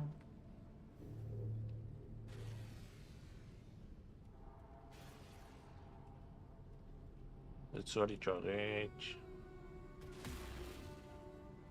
Bon, j'allais dans les gros tiers, ça veut dire. Ça, je vais faire. Non, non, mes ventes, c'est tiers 14 maintenant. Parfait, là, toutes mes tiers 12 maintenant, c'est l'un ou l'autre. Je vais faire les tiers en premier.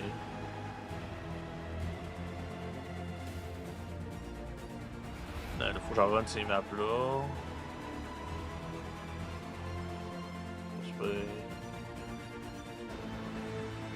On n'est pas des doubles.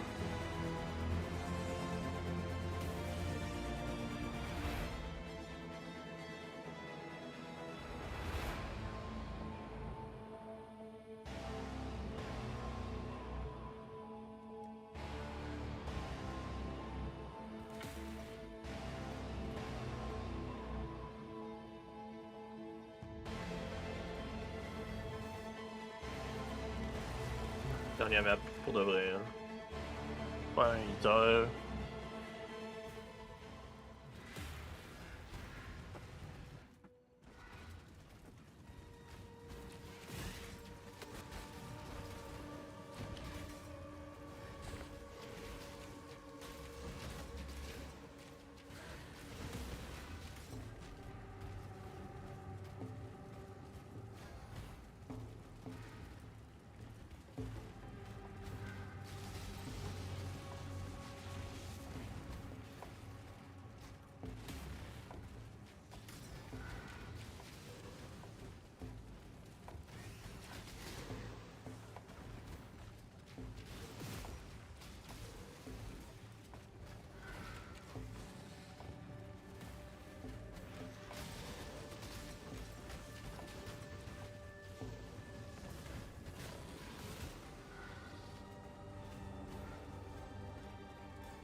Internet place, oh. Je sais pas si c'est l'éternel que je voulais, là. Mais... Déjà, ça va bien.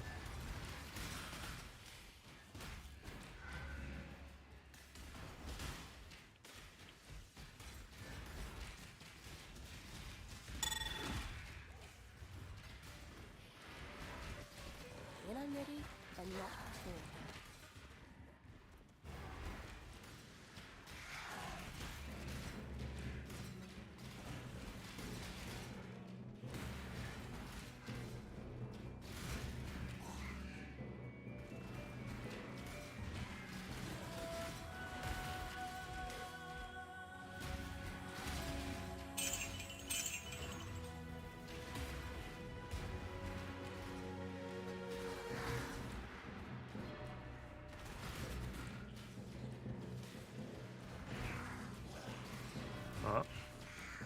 Devinez 64. Projet de tir offrirait à tandem de direction.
J'ai pas de prize d'autre. Ouais, j'ai même pas de prize dessus, ça veut dire. Je sais même pas si je veux tuer.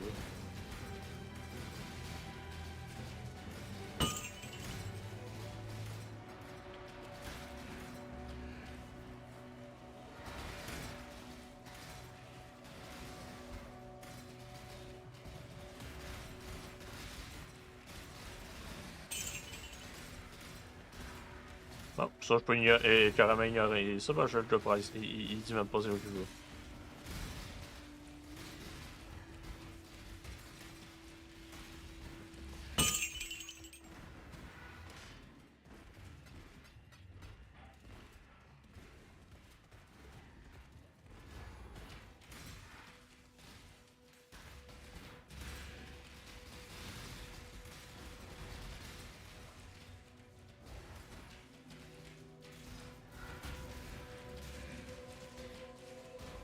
Ah, c'est plus gros cooldown. Yeah. Ce map-là a l'air d'être plus gros cooldown.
Mal à faire gros.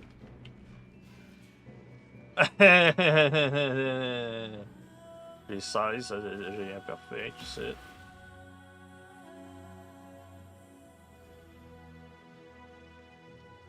Et c'est presque. Ah, j'ai un bottom. Non, j'ai un tas. Ah, mon yes il est bon, quand même. Le super damage. C'est ça, juste sur le sujet de ça, c'est encore lisse. Ben, genre 60 chaos. C'est quand même. Il doit fumer parce que je l'ai kill pas, c'est comme d'eau. Tu me dis même pas c'est quoi tu veux.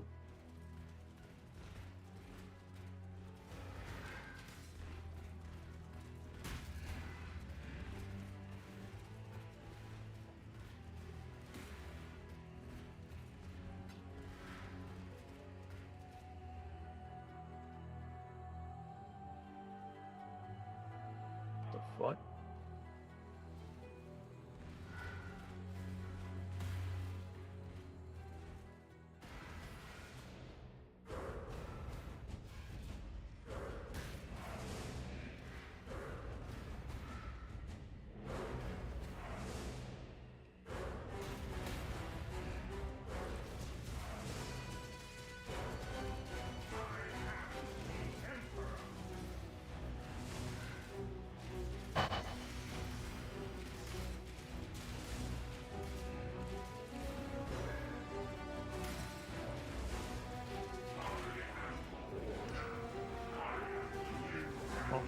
Refresh.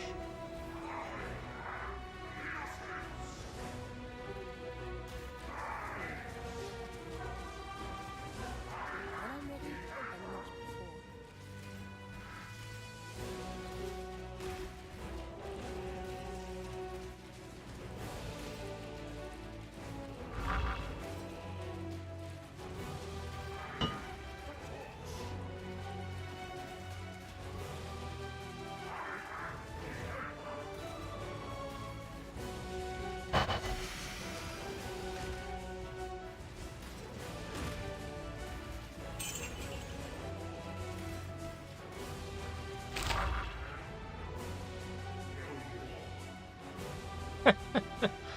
Seigneur, man, tabarnak. C'est assez tweet, là, comment c'est innocent, là.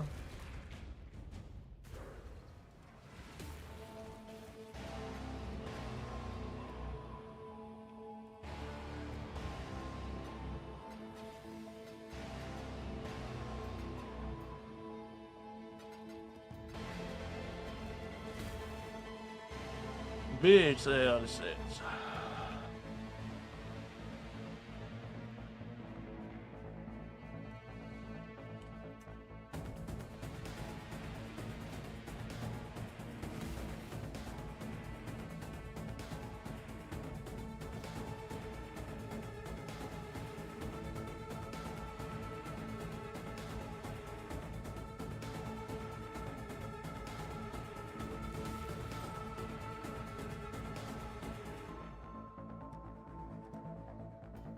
Un autre, un autre, un autre. De plus en plus.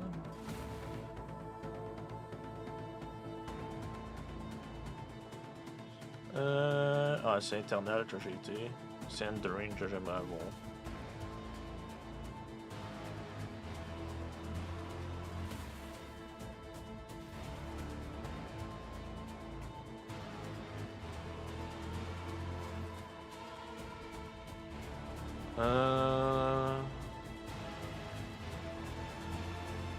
All bonding at the end, no.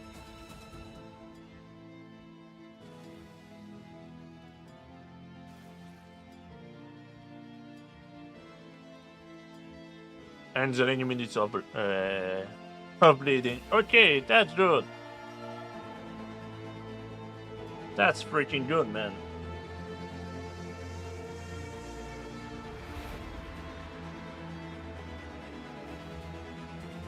Si c'est correct une blood, je pourrais enlever ça.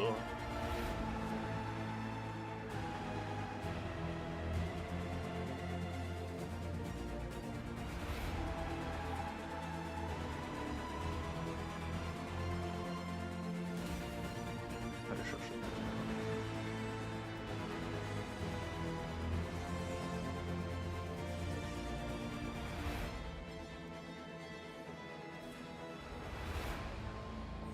Putain, more damage again.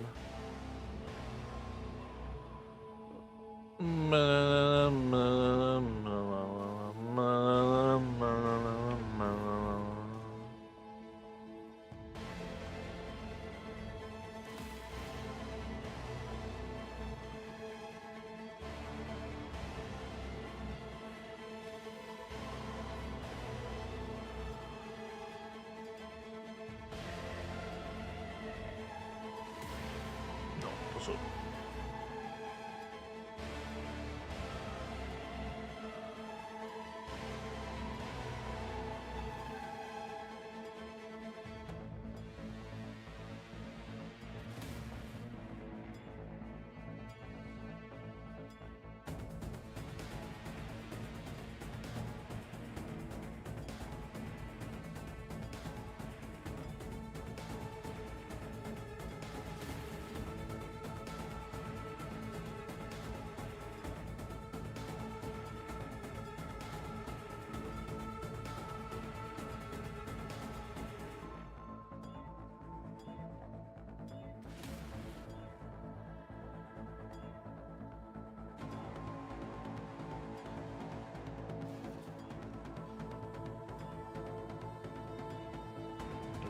Non.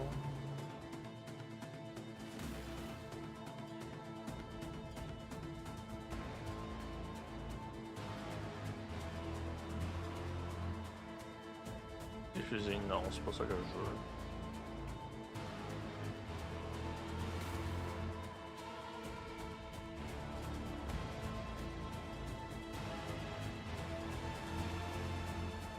Ok, concentrate.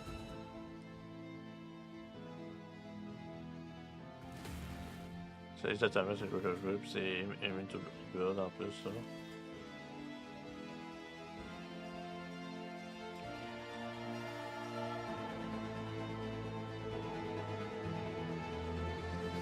Je fais celui.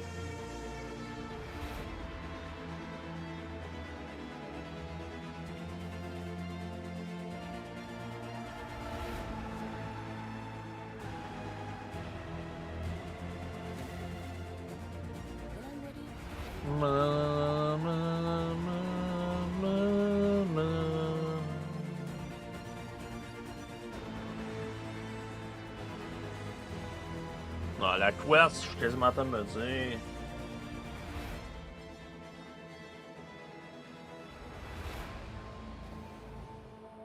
Ah, ça serait mieux une améthyste quasiment. Améthyste serait pas pire, mais. Je peux pas. C'est sûr, améthyste serait fucking insane. C'est sûr, ceux-là seraient pas pire aussi. Ouais, pas eux. Ruby, Topaz serait pas pire.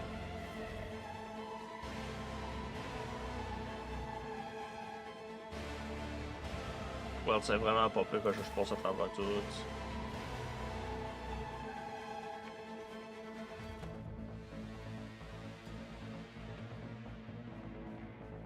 Ok, lui, il a pas de rien de spécial. Je vais mettre non plus ça. Ah, Mac. Je viens de vous en manquer quelque chose. Ça.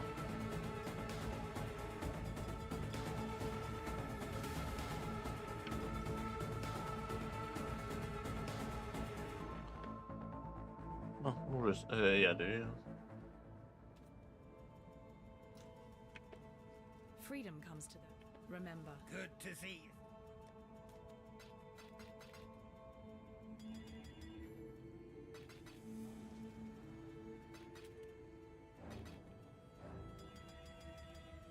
Always keep your eyes on the horizon. Non, ça valait la peine. Ça a valu la peine en tabarnage parce que elle était même pas 20 encore. Non, elle, j'ai aucune idée. Faut que je colle ça veille. Pour de vrai, là.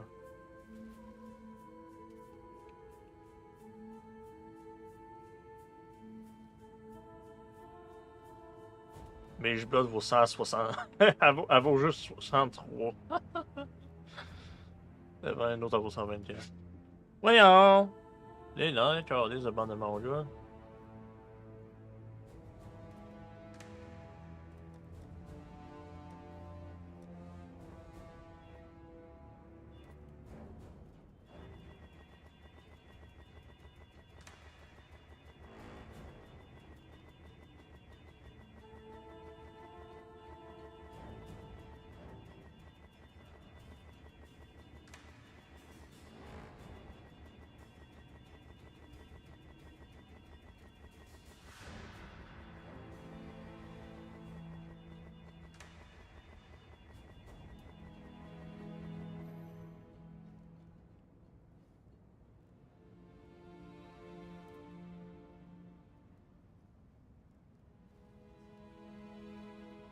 Je vais le mettre là.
350, je pense, c'est là que je le retirer.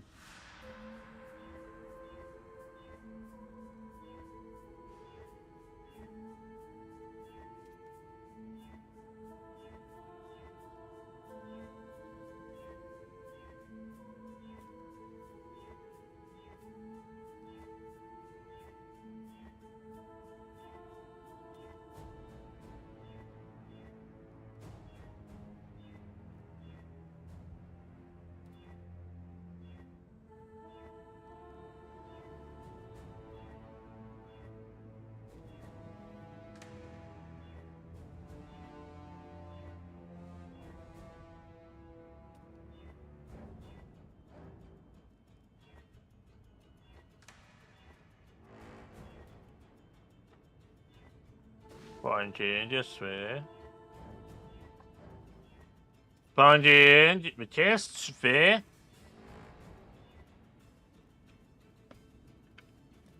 Ok, bon, je vais y aller. On s'en va.